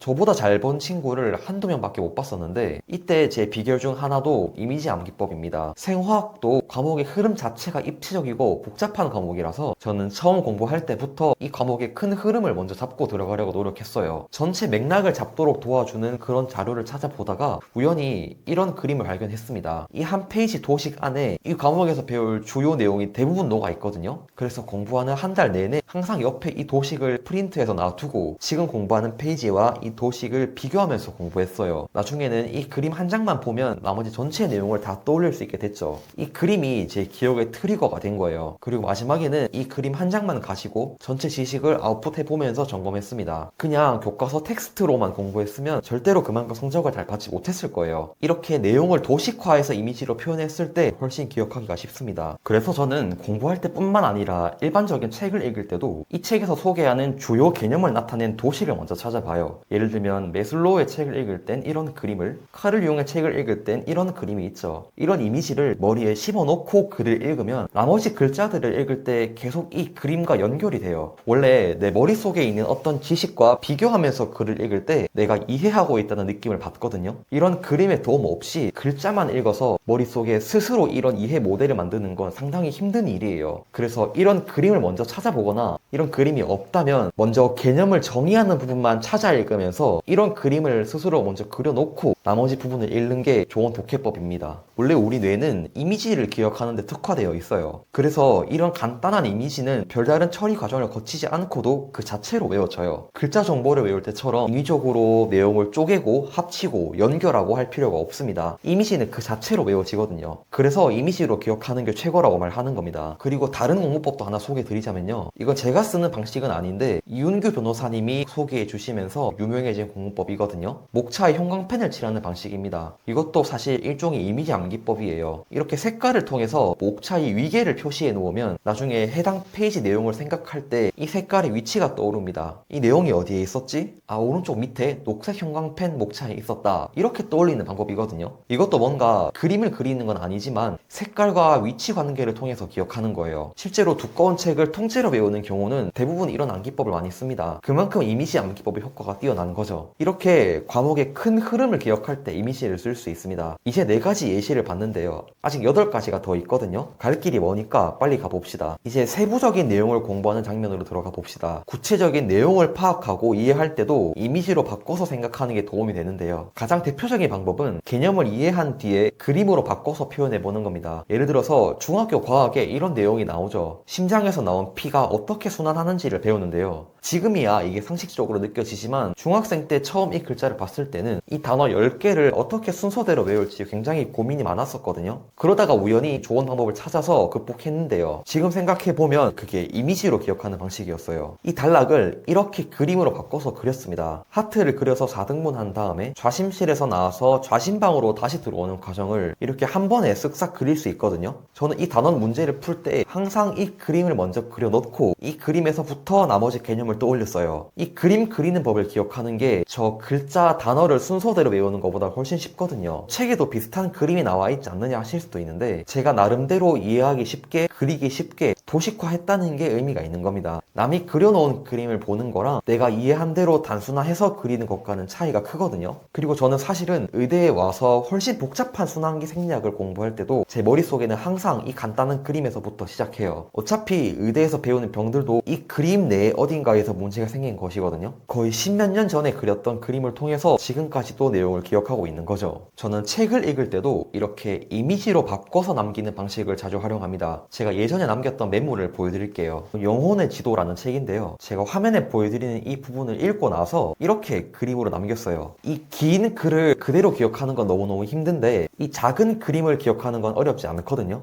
특히 이 글을 읽으면서 제가 직접 그린 그림이기 때문에 진짜 쉽게 기억나요. 그리고 이 도식이 책의 뒷부분을 읽을 때도 사용되는데요. 앞에서 이 부분을 읽을 때 그냥 아 그런가 보다 하고 대충 넘어가면 뒤쪽 내용을 읽을 때 이해가 다 무너지거든요. 그런데 이렇게 작은 그림으로 요약해서 머리에 박아놓고 이 그림과 글자를 비교하면서 계속 읽으면 훨씬 잘 읽혀요. 앞으로 공부하실 때 뭔가 잘 기억나지 않을 것 같은 내용이 있다면 한 단락 혹은 한 챕터를 공부하고 나서 그 내용을 요약해서 그림으로 바꿔보는 습관을 들이면 많이 도움이 되실 겁니다. 그리고 수능 국어시험을 칠 때도 이미지 기억의 원리를 활용할 수 있어요. 아마 무의식적으로 활용하는 학생분들도 많을 겁니다. 예를 들면 이런 복잡한 개념은 머리로 바로 기억하기 힘들거든요. 근데 문제를 풀 때 다시 이 부분으로 돌아와서 처음부터 다시 이해하고 있으면 시간 낭비가 심하겠죠. 그래서 이렇게 이해한 대로 간단한 도식으로 나타내서 필기해 두는 게 도움이 됩니다. 그럼 전체 단락을 다시 정독하지 않고 이 그림만 흘깃흘깃 봐도 그 단락의 내용을 떠올리기 쉬워요. 이거 문학을 읽을 때도 마찬가지인데요. 예를 들어서 인물 관계가 복잡한 경우가 있죠. 이럴 때 인물 관계도를 그리면서 읽으면 글을 읽을 때도 이 관계도의 도움을 받으면서 이해할 수 있고 문제를 풀 때도 구체적인 내용을 떠올리기 쉽습니다. 이런 것도 정보를 이미지로 바꿀 때의 장점이죠. 개념 간의 논리적 관계, 위치 관계를 어떤 형상으로 만들어서 기억하는 거예요.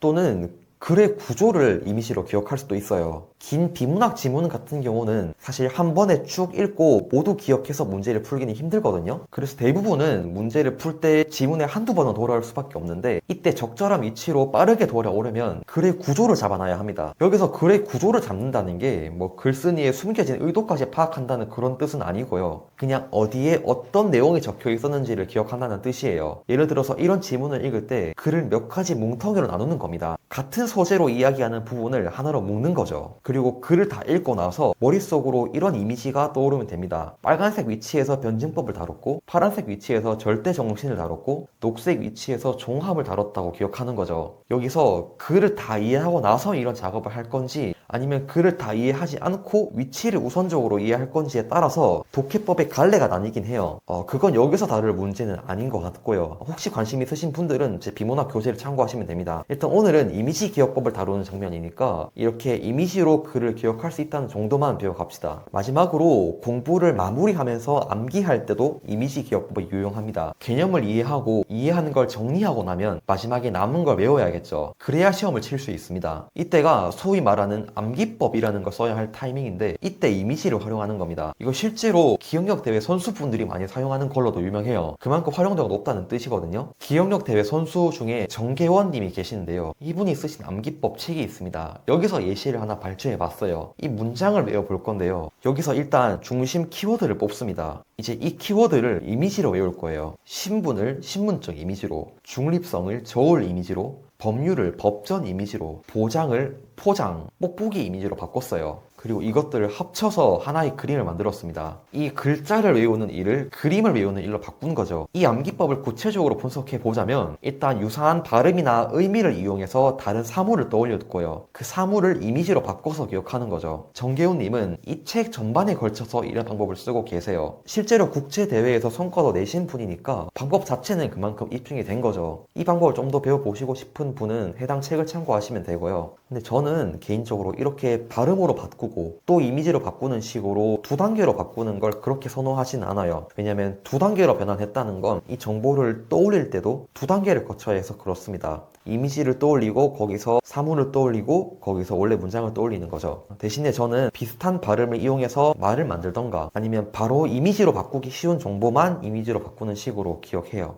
제가 옛날에 공부했던 예시를 좀 보여드리자면요. 스테로이드라는 약은 다들 들어보셨을 거예요. 이 약의 부작용이 유명해서 외워야 하는데요. 다음에 7가지를 외우면 됩니다. 그런데 이런 정보는 바로 이미지로 만들기 좋아서 앞에서 봤던 예시처럼 다른 사물로 변환하지 않고 바로 그림으로 바꾸면 됩니다. 두 단계 거쳐서 바꾸는 것보다는 아무래도 한 단계만에 바꾸면 더 쉽겠죠. 저는 이런 거 외울 때 옆에 간단하게 이런 그림을 그려둬요. 이런 이미지를 기억하는 게 글자 자체를 외우는 것보다 훨씬 쉽습니다. 오늘 꼭 기억해야 할 원리를 다시 강조드리자면 글자 정보는 기억하려면 머릿속에서 적당히 변형해야 합니다. 내가 원래 알던 것과 연결하거나 기억하기 쉽게 쪼개고 묶어야 돼요. 그런데 이미지는 그 정보 자체로 머릿속에 기억됩니다. 그래서 훨씬 적은 에너지만으로도 기억할 수 있어요. 그렇기 때문에 우리가 정보를 이미지로 바꾸는 겁니다. 이 원리가 정말 중요해요. 그런데 앞에서도 말씀드렸듯이 이미지로 기억한다는 게 꼭 이런 형태와 색깔까지 분명한 그림을 그리라는 말은 아니에요. 대략적인 위치 관계 정도만 기억하는 것도 방법입니다. 아까 목차 외울 때도 그런 예시들을 봤었죠. 그런 것도 어떤 이미지처럼 작용하기 때문에 잘 외워지거든요. 지금부터는 그런 예시도 좀 볼게요. 예를 들면 이런 내용은 어떻게 외울 수 있을까요? 한번 생각해 보시겠어요?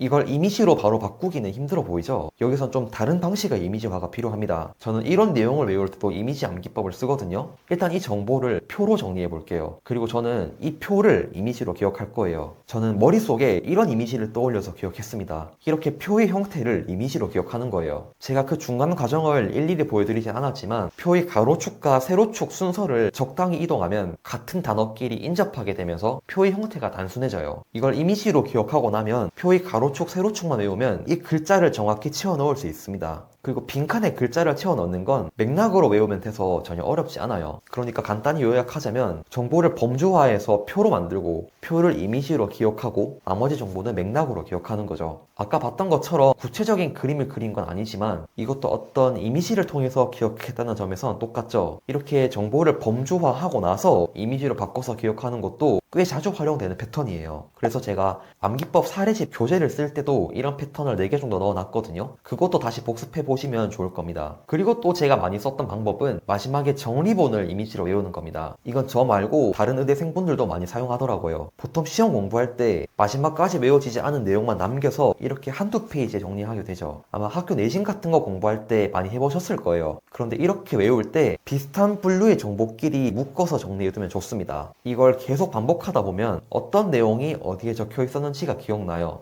머릿속에 이런 이미지가 생기는 거죠. 막연하게 내용을 떠올리려고 할 때는 잘 생각이 안 나는데 그 내용이 어떤 위치에 적혀 있었는지를 생각해보고 거기에 어떤 글자가 적혀 있었는지를 떠올리는 식으로 간접적으로 기억나는 경우가 많아요. 이게 노래 가사를 갑자기 모르면 기억이 안 나는데 처음부터 노래를 쭉 불러보면 중간 가사까지도 생각나는 것과 비슷한 느낌입니다. 물론 위치만 생각나고 글자는 생각 안 나는 경우도 있긴 해요. 그건 이제 공부를 덜 하셔서 그런 거고 그래도 무질서하게 정보를 쭉 적어 넣는 것보다는 이렇게 비슷한 것끼리 먼저 묶어서 적어 놓고 그 다음에 위치를 활용해서 기억하는 게 훨씬 효과가 좋긴 합니다. 아마 기억의 궁전이라는 걸 들어보신 적이 있을 거예요. 정말 유명한 암기법인데요. 이것도 거의 같은 원리죠. 제가 방금 보여준 건 A4 용지 위에다가 구역을 나눠서 위치로 기억한 거고 궁전 암기법은 익숙한 장소를 하나 떠올리고 거기다가 외워야 할 내용을 배치하는 겁니다. 이건 제가 쓰는 방식은 아닌데요. 이것도 기억력 대회 선수분들이 정말 많이 활용하는 방식으로 알려져 있어요. 근데 제 개인적인 생각으로는 책에서 형광펜 위치를 기억하거나 정리본에서 글자 위치를 기억하는 방식이 조금 더 시험 준비에는 적합한 이미지 암기법이 아닌가 생각합니다. 저도 원래 수학, 과학만 좋아하는 학생이라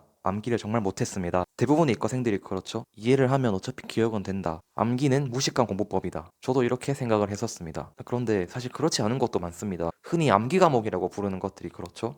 사실 이해를 할 건덕지가 없는 경우도 많아요. 특히 의대에서 배우는 과목이 가장 그런 면이 심합니다. 고등학교 내신도 그런 게 많고요. 그래서 저는 본격적으로 의대 공부를 하기 전에 정말 두려웠습니다. 매주 시험을 치는데 매번 2, 3천 페이지를 외워야 된대요. 근데 한 번이라도 꽈락이 나면 유급을 준다고 하더라고요. 학교를 1년 다시 다녀야 된대요. 저는 고등학교 내신 외우는 것도 힘들었던 사람인데. 그래서 저는 이 암기라는 녀석을 어떻게 해결할지 정말 정말 많이 고민을 했습니다. 그리고 어떻게 저만의 이 방법을 깨달은 후로는 실제로 암기를 못해서 틀린 적은 단 한 번도 없어요. 애초에 이걸 외워야겠다는 생각 자체를 못해서 틀린 건 많이 있지만 이걸 외워야지 라고 결심을 했는데 시험장 가서 생각이 안 났다거나 그런 적은 없었던 것 같습니다. 그 방법을 제가 한번 정리해서 말씀을 드려보겠습니다. 저는 프로그램을 써서 암기를 했는데요. 일단 제가 소개할 어플은 이 앙키라는 어플입니다. 사실 귀찮은 분들은 그냥 메모장을 사용해서 앞에는 질문을 쓰고 뒤에는 대답을 적는 방식으로 해도 똑같습니다. 그리고 이건 당연히 광고는 아닙니다. 앙키라는 앱인데요. 무료입니다. 컴퓨터에도 설치할 수 있고 휴대폰에도 설치를 할 수 있어요.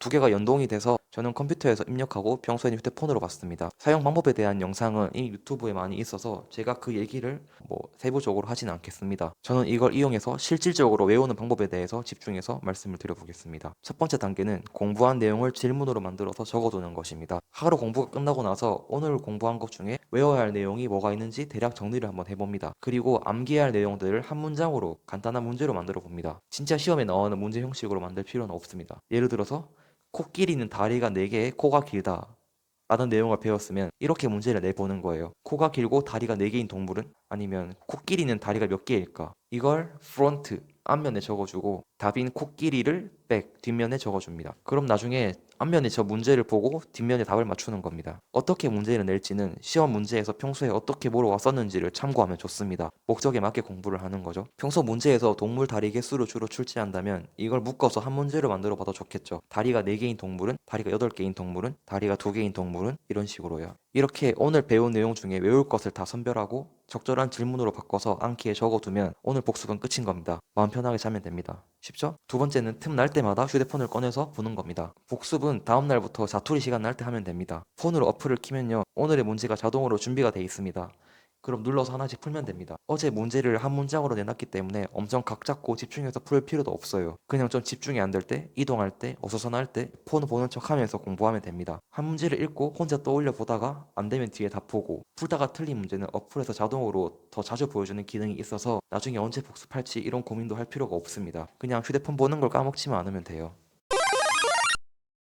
이 공부법은 매우 간단해 보이지만 사실 엄청나게 많은 암기의 원리가 들어 있습니다. 저는 생각 없이 공부법을 택하지 않거든요. 제가 공부해서 능동적으로 지식을 꺼내보는 게 중요하다고 말씀을 드렸는데 이 공부법은 능동 감각을 어쩔 수 없이 높이게 만드는 그런 방식입니다. 우선 첫 번째로 공부한 내용을 스스로 질문으로 만들어 보는 과정이 굉장히 도움이 됩니다. 질문을 만들려면 공부한 것 중에 어떤 내용이 시험으로 나올 만할까 스스로 생각을 해봐야 되고 그 내용을 시험에서 어떻게 물을까를 또 생각해 봐야 되고요. 그걸 나만의 언어로 바꿔 적으면서 다시 또 아웃풋을 하게 됩니다. 질문을 만들면서만 총 3번의 능동적인 생각을 거치는 거죠. 그리고 이동할 때나 공부하다가 쉴 때 이걸 가볍게 보면은 문제가 또 뜨죠. 그럼 답을 스스로 생각을 해야 됩니다. 이때도 어쩔 수 없이 머리를 많이 쓰게 되죠. 보통 학생들이 이동 시간에 단어장 같은 거 많이 보는데 그냥 영어 보고 한글 보고 수동적으로 쭉 읽어버리면 암기가 거의 안 됩니다. 한번 스스로 생각을 해보는 과정이 반드시 필요해요. 이렇게 앞면을 보고 생각하다가 답이 생각이 안 나면 바로 뒤에서 답을 보면 됩니다. 다들 그런 경험이 있겠지만 계속 고민하다가 답을 딱 보면 굉장히 잘 외워져요. 이런 원리로 또 기억을 강화해 줍니다. 또 암기의 원리 중에 스페이스드 레퍼티션이라는 게 있습니다. 감격을 점점 넓게 복습을 하면 좋다는 뜻이에요. 한국에도 14714 공부법 이런 게 유행을 했는데 이런 원리입니다. 근데 솔직히 공부를 하면서 오늘 본 걸 1일 후에 보고 4일 후에 보고 7일 후에 보고 이렇게 계획하는 게 쉬운 일이 아니거든요. 근데 이 앙키라는 앱을 사용하면 저절로 주기적인 방법을 시켜줍니다.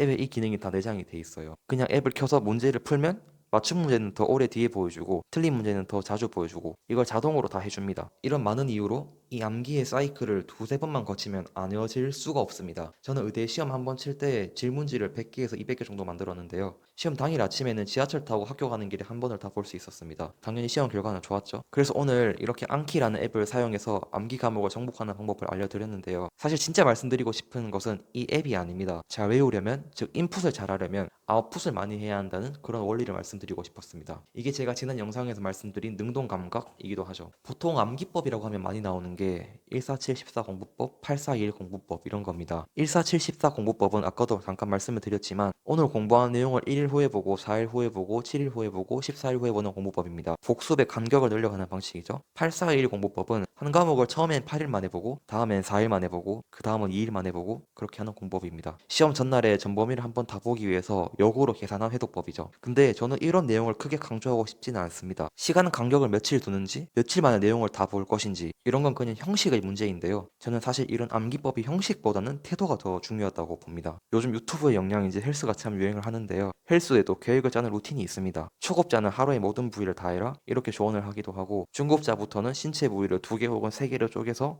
2분할, 3분할로 운동해라 이런 루틴이 많이 있습니다. 물론 이런 운동 루틴도 중요하겠지만 당연하게도 운동 자세가 사실 더 중요합니다. 루틴을 아무리 잘 지켜도 자세를 엉망으로 하면 근육을 키울 수도 없고 부상을 입기도 쉽습니다. 이게 암기도 마찬가지예요. 복습 계획을 정밀하게 짜는 것보다는 한 번 볼 때 어떻게 볼 것인가, 그 태도가 훨씬 더 중요해요. 오늘은 그 중에서 능동적으로 꺼내보는 게 중요하다 이걸 말씀드린 것이고요. 그리고 이게 저절로 달성될 수밖에 없게끔 하는 방식이 안키라는 어플입니다.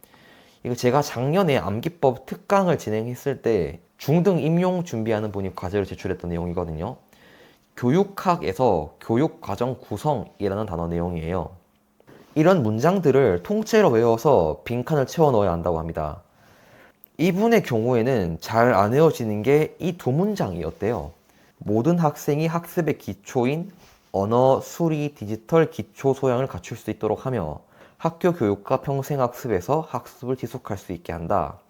그리고 다양한 학생 참여형 수업을 활성화하고 문제 해결 및 사고의 과정을 중시하는 평가를 통해 학습의 질을 개선한다.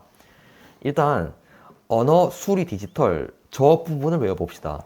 아마 가장 많이 생각하는 방법은 그냥 언어, 수리, 디지털 이렇게 중얼거리거나 아니면 그냥 앞 글자를 따서 언수디 이렇게 외우는 방식일 거예요. 근데 이런 방식을 써야 할 때도 있지만 이런 방법은 최대한 나중에 쓰는 게 좋습니다. 모든 걸 이렇게 외우면 반드시 내 머리 용량이 부족해지거든요. 그래서 이런 단순 암기법은 최대한 나중에 최대한 적게 하는 게 좋고, 그게 제 이번 책의 제목인 외우지 않는 공부법의 뜻이기도 해요. 그러면 좋은 암기법은 뭐냐 하면 내가 기존에 알고 있는 정보로부터 뻗어나가는 겁니다. 저는 뭔가 새로운 정보를 기억해야 하면 내가 그 정보랑 관련해서 이미 알고 있는 내용이 뭔지 한번 떠올려 봐요. 지금 우리의 목표는 학습의 기초라는 이 글자를 보고 언어, 수리, 디지털을 떠올리는 거죠. 그러면 학습의 기초라고 했을 때 나한테 가장 익숙한 정보가 뭔지 생각해 보는 거예요. 저는 학습의 기초라는 말을 들으면 국어, 영어, 수학이 생각나거든요. 국영수. 우리가 학교 다닐 때 늘 국영수 하잖아요. 여기서 국어, 영어를 묶어서 언어라고 할 수 있죠. 그러면 언어, 수리까지는 내 기존 지식이랑 부합을 하는데요. 저는 이제 학교를 졸업한 지 꽤 됐지만 요즘 어린 학생들은 정규 교육 과정에 코딩이 있다고 하더라고요. 제가 그 소식을 듣고 꽤 놀랐던 기억이 있고, 또 요즘 교과서도 디지털 교과서로 바뀌고 있죠. AI 교과서도 이야기가 많던데요. 이런 맥락을 생각하면 요즘에 시대가 바뀌면서 디지털까지도 국영수에 더해서 우리 학습의 기초 소양으로 들어오고 있다고 생각할 수 있겠죠. 그래서 언어, 수리, 디지털을 생각할 수 있습니다. 이렇게 방금 제가 사용한 게 맥락 암기법입니다. 나한테 익숙한 걸 떠올리고 거기서 논리적으로 말을 이어나갔죠. 아, 원래는 국영수였는데 여기서 국어, 영어를 하나로 묶고 거기다가 디지털이 추가되었지, 이런 식으로 논리적 흐름으로 외우는 거죠. 그리고 참여형 수업, 그리고 문제 해결 및 사고 과정, 이건 어떻게 외우면 될까요? 여기서도 나한테 기존에 익숙한 지식을 떠올려 봅시다. 저한테 익숙한 수업 방식 그리고 평가 방식은 강의식 수업 그리고 객관식 시험이거든요. 제가 수능을 준비할 때까지 거의 모든 수업과 시험이 그랬어요. 근데 중학생 친구들 이야기 들어보면 요즘 많이 바뀌고 있다고 하더라고요. 강의로 하는 주입식 수업보다 발표하는 수업이 많아지고 객관식 시험보다 수행평가로 평가하는 게 많아지고 있대요. 이런 맥락을 생각하면 발표는 기존보다 학생이 좀 더 능동적으로 참여하는 거고, 수행평가는 문제의 해결뿐만 아니라 그 과정까지도 보는 거죠. 그래서 학생 참여, 문제 해결 및 사고 과정, 이걸 기억할 수 있습니다. 이게 맥락 암기법이에요. 근데 실제로 해보면 이렇게 논리적인 맥락, 스토리를 짠다고 한 번에 다 외워지는 건 아니에요. 다음에 다시 이런 식으로 인출해 보다가 잘 안 떠오르는 부분이 있으면 왜 그 부분이 잘 안 떠올랐는지 확인해보고 다시 이 맥락을 더 촘촘하게 만들어보고 이런 과정을 거쳐야 돼요. 그래서 이 사례에서 알 수 있는 교훈은, 좋은 암기법이라는 건 내가 이미 알고 있는 정보, 내 기존의 정보 체계로부터 뻗어나가야 한다는 겁니다. 그래야 잘 기억이 되고 이걸 논리적으로 이어나갈 수 있거든요. 근데 정말 잘못된 그런 공부 문화 중에 하나가 남들이 만들어 놓은 암기법을 쓰는 거죠. 심지어는 그렇게 누가 만들어 놓은 암기법을 묶어서 책으로 만들어 놓은 걸 보고 전 정말 경악을 금치 못했거든요. 정말 외워지지 않는 정보에서 누가 굉장히 참신하고 좋은 암기법을 보여주면 그런 거 한두 개 정도는 가져와서 쓸 수도 있는데, 근데 처음부터 모든 거를 그런 암기법으로 기억하려고 하면 공부가 산으로 갑니다. 처음에는 내가 알고 있는 게 뭔지 정리하고 그것과 연결해서 논리를 만들어 보는 식으로 접근해야 돼요. 이번 사례에서는 그걸 배워가시면 좋겠습니다. 그리고 세 번째 사례는 범주화를 보여드리려고 가져왔어요. 이거 제가 의대에서 정신과 공부할 때 외웠던 건데요. 실제로는 좀 더 복잡한데 약간 단순화해서 가져왔습니다. 신경성 식욕부진증, 신경성 폭식증, 그리고 폭식장애, 이 세 가지가 비슷한 듯 살짝 다르거든요. 그래서 각 특징을 구분해서 기억하는 게 중요해요. 이럴 때 정말 안 좋은 방식은, 신경성 식욕부진증은 섭취량이 부족해서 저체중이 발생하고 폭식 또는 보상행동이 나타날 때도 있구나. 그러니까 섭부조폭보 이렇게 외워야겠다. 이런 방식이 정말 최악이거든요. 일단 저는 이런 걸 외울 때 범주화를 가장 먼저 합니다. 이거는 공통점과 차이점을 찾기 위함이에요. 이게 그냥 보면 공통점과 차이점이 잘 안 보이는데 내가 묶어서 정리해야겠다고 마음을 먹고 보면 잘 보여요. 일단 셋 다 체중에 대한 언급이 있거든요. 신경성 식욕부진증은 저체중이 발생하는데, 신경성 폭식증이랑 폭식장애는 정상 체중이거나 과체중이라고 하네요. 그러니까 일단 저체중은 아닌 거죠. 그래서 이렇게 정리해봤습니다. 그럼 다음으로 신경성 폭식증과 폭식장애를 구분하는 방법은 뭘까요? 이렇게 질문을 던지고 나한테 필요한 정보를 찾는 식으로 읽는 겁니다. 여기서는 보상행동이라는 게 차이가 나네요. 신경성 폭식증은 부적절한 보상행동이 있는데 폭식장애는 부적절한 보상행동이 없대요. 이것까지 표로 정리해보면 이 글에 나오는 대부분의 정보가 포함되면서 이 세 가지를 구분할 수 있도록 범주화가 되었습니다. 이 뒤에 예시에도 계속 범주화가 나올 건데, 이렇게 여러 개를 외울 때는 범주화하려는 습관 자체가 정말 중요합니다. 물론 범주화는 외우기 쉽게 만들어주는 것이 그 자체를 외운 것 아니에요. 이제 이렇게 정돈된 정보를 보면서 이걸 어떻게 기억할지 고민하면 됩니다. 일단 저체중, 이걸 어떻게 외울까요? 이때도 내가 이미 알고 있는 거랑 연결해서 외워야지 단순 암기할 양이 줄어들거든요. 이 질병의 이름을 잘 살펴볼게요. 식욕부진, 폭식, 이런 단어는 우리가 익숙하죠. 식욕부진은 뭔가 적게 먹는 이미지고 폭식은 많이 먹는 이미지잖아요. 그래서 식욕부진이 들어가면 저체중이고 폭식이 들어가면 저체중이 아니구나, 이렇게 기억할 수 있겠어요? 이런 것도 우리 기존 지식이랑 연결해서 논리적으로 말이 되도록 맥락을 만든 거니까 맥락 암기법이라고 볼 수 있습니다. 아니면 이해라고 볼 수도 있고요. 그리고 다음으로 보상 행동을 볼게요. 일단 공부할 때 중요한 습관은 이 단어가 무슨 뜻인지 모르면 꼭 찾아봐야 됩니다. 정말 안 좋은 공부 습관이 지금 보상 행동이라는 게 뭔지도 모르면서 그냥 신경성 폭식증은 보상 행동이 있고 폭식장애는 보상 행동이 없고 이런 식으로 그냥 글자 껍데기만 기억하는 거예요. 무슨 뜻인지 모르면 찾아봐야 됩니다. 그리고 단어 뜻을 기억할 때도 이 이름과 연결해서 기억해야 잘 기억이 나요. 우리가 평소에 보상이라는 말을 쓰죠. 내가 이만큼 힘들었으니까 보상을 받는다. 내가 이만큼 피해봤으니까 보상을 받는다 이렇게 쓰잖아요. 여기서도 비슷한 뜻입니다. 내가 많이 먹었으니까 그만큼 배출하려고 하는 행동이에요. 많이 먹었으니까 토하고, 많이 먹었으니까 과도하게 운동하고, 이런 행동을 보상 행동이라고 합니다. 이렇게 이해하니까 어렵지 않죠? 이렇게 낯선 단어를 하나하나 찾아보지 않고 애매한 상태로 남아 있으면 그 과목 자체가 힘들어지거든요. 그래서 이렇게 단어를 찾는 습관도 정말 중요하고요. 그래서 여기서 신경성 폭식증과 폭식장애를 구분해 보면 신경성 폭식증에서만 보상행동이 나타나죠. 저는 여기서 이 단어의 이미지를 떠올려 봤어요.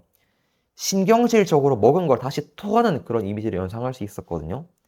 이 신경성이라는 이름에서 그런 이미지를 떠올린 거죠.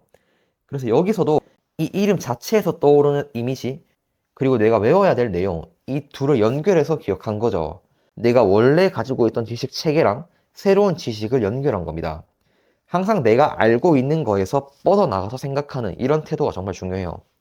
그래서 지금 저희가 쓴 암기법은 범주화하고 단어의 뜻을 찾아서 이해해보고 원래 내 배경 지식을 가지고 엮어서 이해해보고 이 정도로 썼죠. 이렇게만 해도 내가 뭔가 말을 만들어서 외우거나 깜지를 쓰면서 암기하거나 그럴 필요가 없습니다. 내가 설계한 논리대로 떠올려보고 빈틈이 있으면 그 부분만 조금 보완하고 그런 식으로 공부를 다듬어 나가면 충분해요.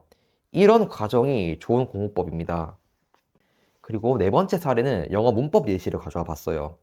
영어에서 가정법이라는 문법이 있는데 저는 이게 어릴 때부터 정말 안 외워지더라고요. 저희가 배운 암기법들로 한번 기억해 봅시다. 일단 가정법 현재, 가정법 과거, 가정법 과거 완료 이 세 가지를 외워야 돼요. 이게 상당히 비슷하면서도 차이점이 있어서 굉장히 헷갈리는데요. 이렇게 뭔가 여러 개를 외워야 하는데 뭔가 공통점과 차이점이 어렴풋하게 보일 때는 이걸 직접 견주어서 비교를 해봐야 됩니다. 이것도 범주화거든요. 그러면 이 공통점과 차이점이 명확히 드러나도록 표로 정리를 해볼게요. 보니까 상황별로 동사 부분이 달라지죠. 이 범주화는 이렇게 여러 대상이 있을 때 내가 힘줘서 기억해야 하는 부분이 어딘지 뚜렷하게 드러나게 해줘요. 그래서 여러 대상을 외울 때는 보통 처음에 범주화부터 생각해야 됩니다. 이제 이걸 외워야 할 텐데요.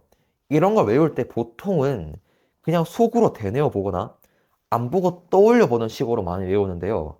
계속 말씀드리지만 그런 단순 암기는 좋지가 않습니다. 일단은 이해를 먼저 시도해야 돼요. 그 이해라는 걸 어떤 식으로 하는지 한번 보여드릴게요. 일단 첫 번째, 가정법 현재 문법에서 현재형 동사 그리고 will을 쓰는 건 자연스럽게 느껴져요. 왜냐면 한국어 표현이랑도 비슷하거든요. 한국에서도 우리가 공부한다면 통과할 거야 이렇게 표현하죠. 현재 그리고 미래 이렇게 표현해요. 이렇게 자연스러우니까 바로 기억할 수 있고요. 방금 제가 보여드린 방법도 내가 이미 익숙한 지식과 연결해서 기억하는 겁니다. 우리는 한국어 표현에 익숙하니까 최대한 그 표현과 연결해서 기억하는 거죠. 아무런 기반도 없이 그냥 달달 외우는 것보다는 내가 이미 알고 있는 걸 기반으로 해서 그 위에 새로운 지식을 얻는 게 훨씬 기억하기 쉽습니다. 그리고 다음 줄로 넘어가 보면 여기서 의문인 건 가정법 과거에서 왜 과거형 동사를 쓰는지 왜 will이 아니라 would를 쓰는지거든요. 왜냐면 이게 과거의 이야기를 하는 건 아니거든요. 그냥 현재인데 사실과 다른 이야기를 할 뿐인데 왜 과거형을 쓸까? 이게 잘 이해가 안 됐어요. 이 부분은 제가 가지고 있던 기존의 배경 지식만으로는 잘 이해가 안 돼서 다른 책을 찾아봤습니다.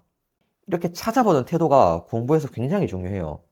자연스럽게 납득이 되는 부분과 납득이 되지 않는 부분을 구분한 다음에 납득이 되지 않는 부분은 그냥 포기하고 달달 외우는 게 아니라 그 부분을 이해하기 위해서 외부 정보를 탐색하는 거죠. 이해하기 위한 설명을 내가 직접 탐색하는 것도 굉장히 중요한 공부법입니다.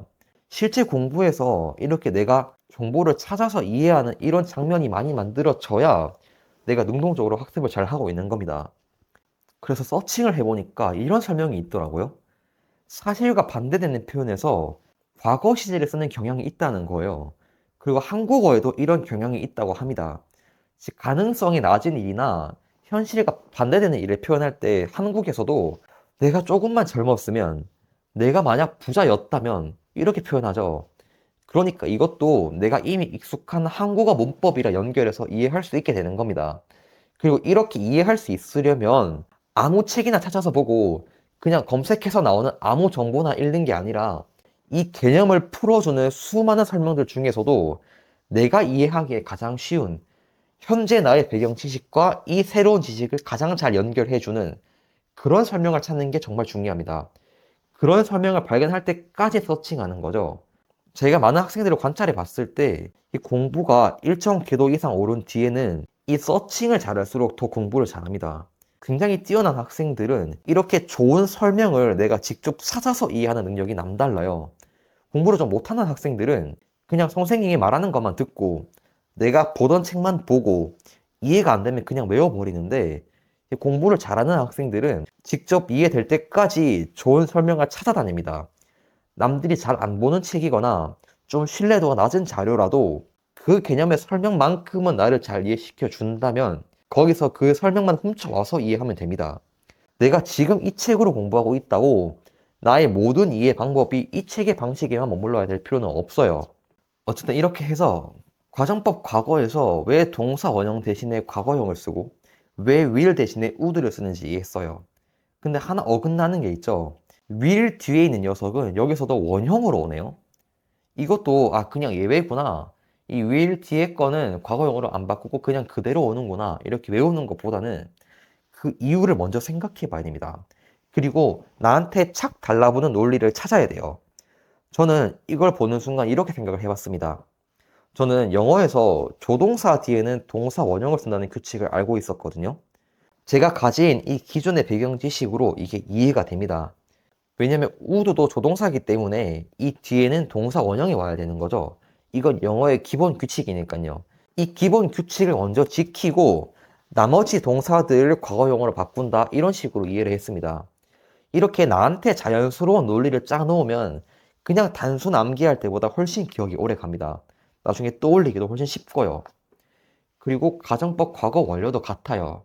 이건 현재 사실이 아니라 과거 사실을 반대로 가정하는 거니까 가정법 과거보다 한 단계 더 과거를 표현하면 되겠죠. 영어에서는 과거보다 더 과거를 표현할 때 과거 완료 형식을 쓰거든요. 저는 이게 배경 지식으로 있었지만 만약 이걸 몰랐다면 이것도 서칭해서 이해를 해야겠죠. 그럼 이것도 한번 바꿔봅시다. 동사 원형을 had pp로 바꾸고 will 더하기 동사 원형을 would had pp로 바꾸는 거죠. 근데 여기서도 would 뒤에 동사 원형이 와야 된다는 규칙 때문에 had를 have로 씁시다.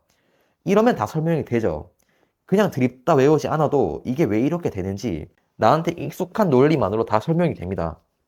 이게 이해로 기억하는 방법이에요. 딱 봐도 암기와는 큰 차이가 있죠. 근데 여기서 한 단계 더 나가보자면 사실 이렇게 이해한다고 완전히 내 지식이 된 건 아니죠. 내가 지금 외국인이랑 대화하면서 그가 공부했다면 시험을 통과했을 텐데 라고 말하고 싶은데 would는 조동사니까 그 뒤에 원형이 와야 될 거고 이런 생각을 할 시간이 없잖아요. 그래서 이해에서 그치는 게 아니라 체화까지 가야 됩니다. 그리고 체화라는 건 암기법 이론으로 분석하면 맥락 암기법 중에서도 경험적 맥락에 해당하죠. 그리고 경험적 맥락을 만드는 방법은 이 하나의 지식을 여러 방향에서 바라보는 거예요. 이런 걸 다각화 전략이라고 합니다. 이 표현을 사용한 여러 경험이 축적되어야 돼요. 예를 들어서 영화나 미드에서 이런 표현을 많이 들어보고 책을 읽다가 내가 직접 해석해 보기도 하고 내가 이 표현을 사용해 보기도 하고 사용하다가 틀려 보기도 하고 그래서 지적을 당하기도 하고 다른 사람이 대화 중에 사용하는 걸 보기도 하고 이런 다양한 경험이 쌓이면 단순히 논리적으로 이해하는 수준을 넘어서 완전히 체화가 되는 수준까지 가거든요. 이게 경험적 맥락의 위력입니다. 이제 조금씩 암기법 체계가 머리에 들어오시나요? 그리고 마지막 5번째 예시도 볼게요. 여기서는 변환의 예시를 보여드릴 거예요. 이건 공인중개사 시험 범위인데요. 예전에 어떤 학생분이 이런 건 어떻게 외워야 하냐고 물어봐서 제가 한번 예시로 준비해 봤습니다. 이 표를 외워야 하는데 저는 일단 범주화를 먼저 해볼게요.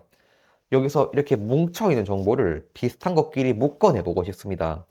이렇게 이미 뭉쳐있는 걸 내가 표로 해치는 것도 일종의 범주화라 볼 수 있거든요. 표의 세로 축을 보면 전용 거주지역, 일반 거주지역, 준주거지역 이렇게 구분이 되죠. 그걸 기준으로 구분해서 보면 이렇게 돼요. 같은 항목 안에서는 숫자가 작은 것부터 큰 순서대로 나열되네요. 이게 범주화를 하니까 규칙성이 좀 보이죠. 이렇게 뭔가 개수가 많을 때는 범주화를 가장 먼저 하면 장점이 많습니다. 그래서 항상 범주화를 먼저 생각해야 돼요. 여기서 마지막 칸에 숫자 2개를 외우는 게 핵심이죠. 이렇게 떼놓고 보니까 규칙성도 보이는데요. 같은 표 내에서 아래로 갈수록 항상 50씩 증가합니다. 그리고 가장 작은 수는 전용에서는 50이고 일반에서는 100, 그리고 준주거에서는 200이네요. 2배씩 증가하죠. 그리고 이 두 숫자의 간격도 비슷한데요. 전용에서는 이 간격이 100 빼기 50이니까 50이고 일반에서는 200 빼기 100이니까 100이고 준주거에서는 500 빼기 200이니까 300이죠. 그러니까 결론적으로 우리는 다음에 3가지 규칙만 외우면 이 전체 표를 외우게 됩니다. 같은 종류 내에서는 아래로 갈수록 50씩 증가하고 가장 작은 숫자는 각각 50, 100, 200이고 두 숫자의 간격은 50, 100, 300이라는 규칙이죠. 그리고 50, 100, 200은 50에서 2배씩 커지는 거고 여기서 간격도 이 300이라는 숫자만 따로 기억하면 사실상 기억해야 될 정보가 정말 적습니다. 그래서 이 커다란 표 대신에 이 간단한 규칙만 외우면 되는 거죠. 이게 암기법 중에서 변환인 겁니다. 내가 외워야 할 큰 지식을 외우기 쉬운 형태로 바꾼 다음에 외운다는 거죠. 두 번째 암기법은 외우기 쉬운 말로 바꾸는 거고 이미지 암기법은 외우기 쉬운 이미지로 바꾸는 거죠. 그리고 제가 지금 보여드린 건 외우기 쉬운 규칙으로 바꾸는 겁니다. 전체를 외우는 대신 규칙을 기억하는 거죠. 내가 외우기 쉬운 형태로 바꿔치기 해서 그걸 외운다는 점에서는 다 원리가 같습니다.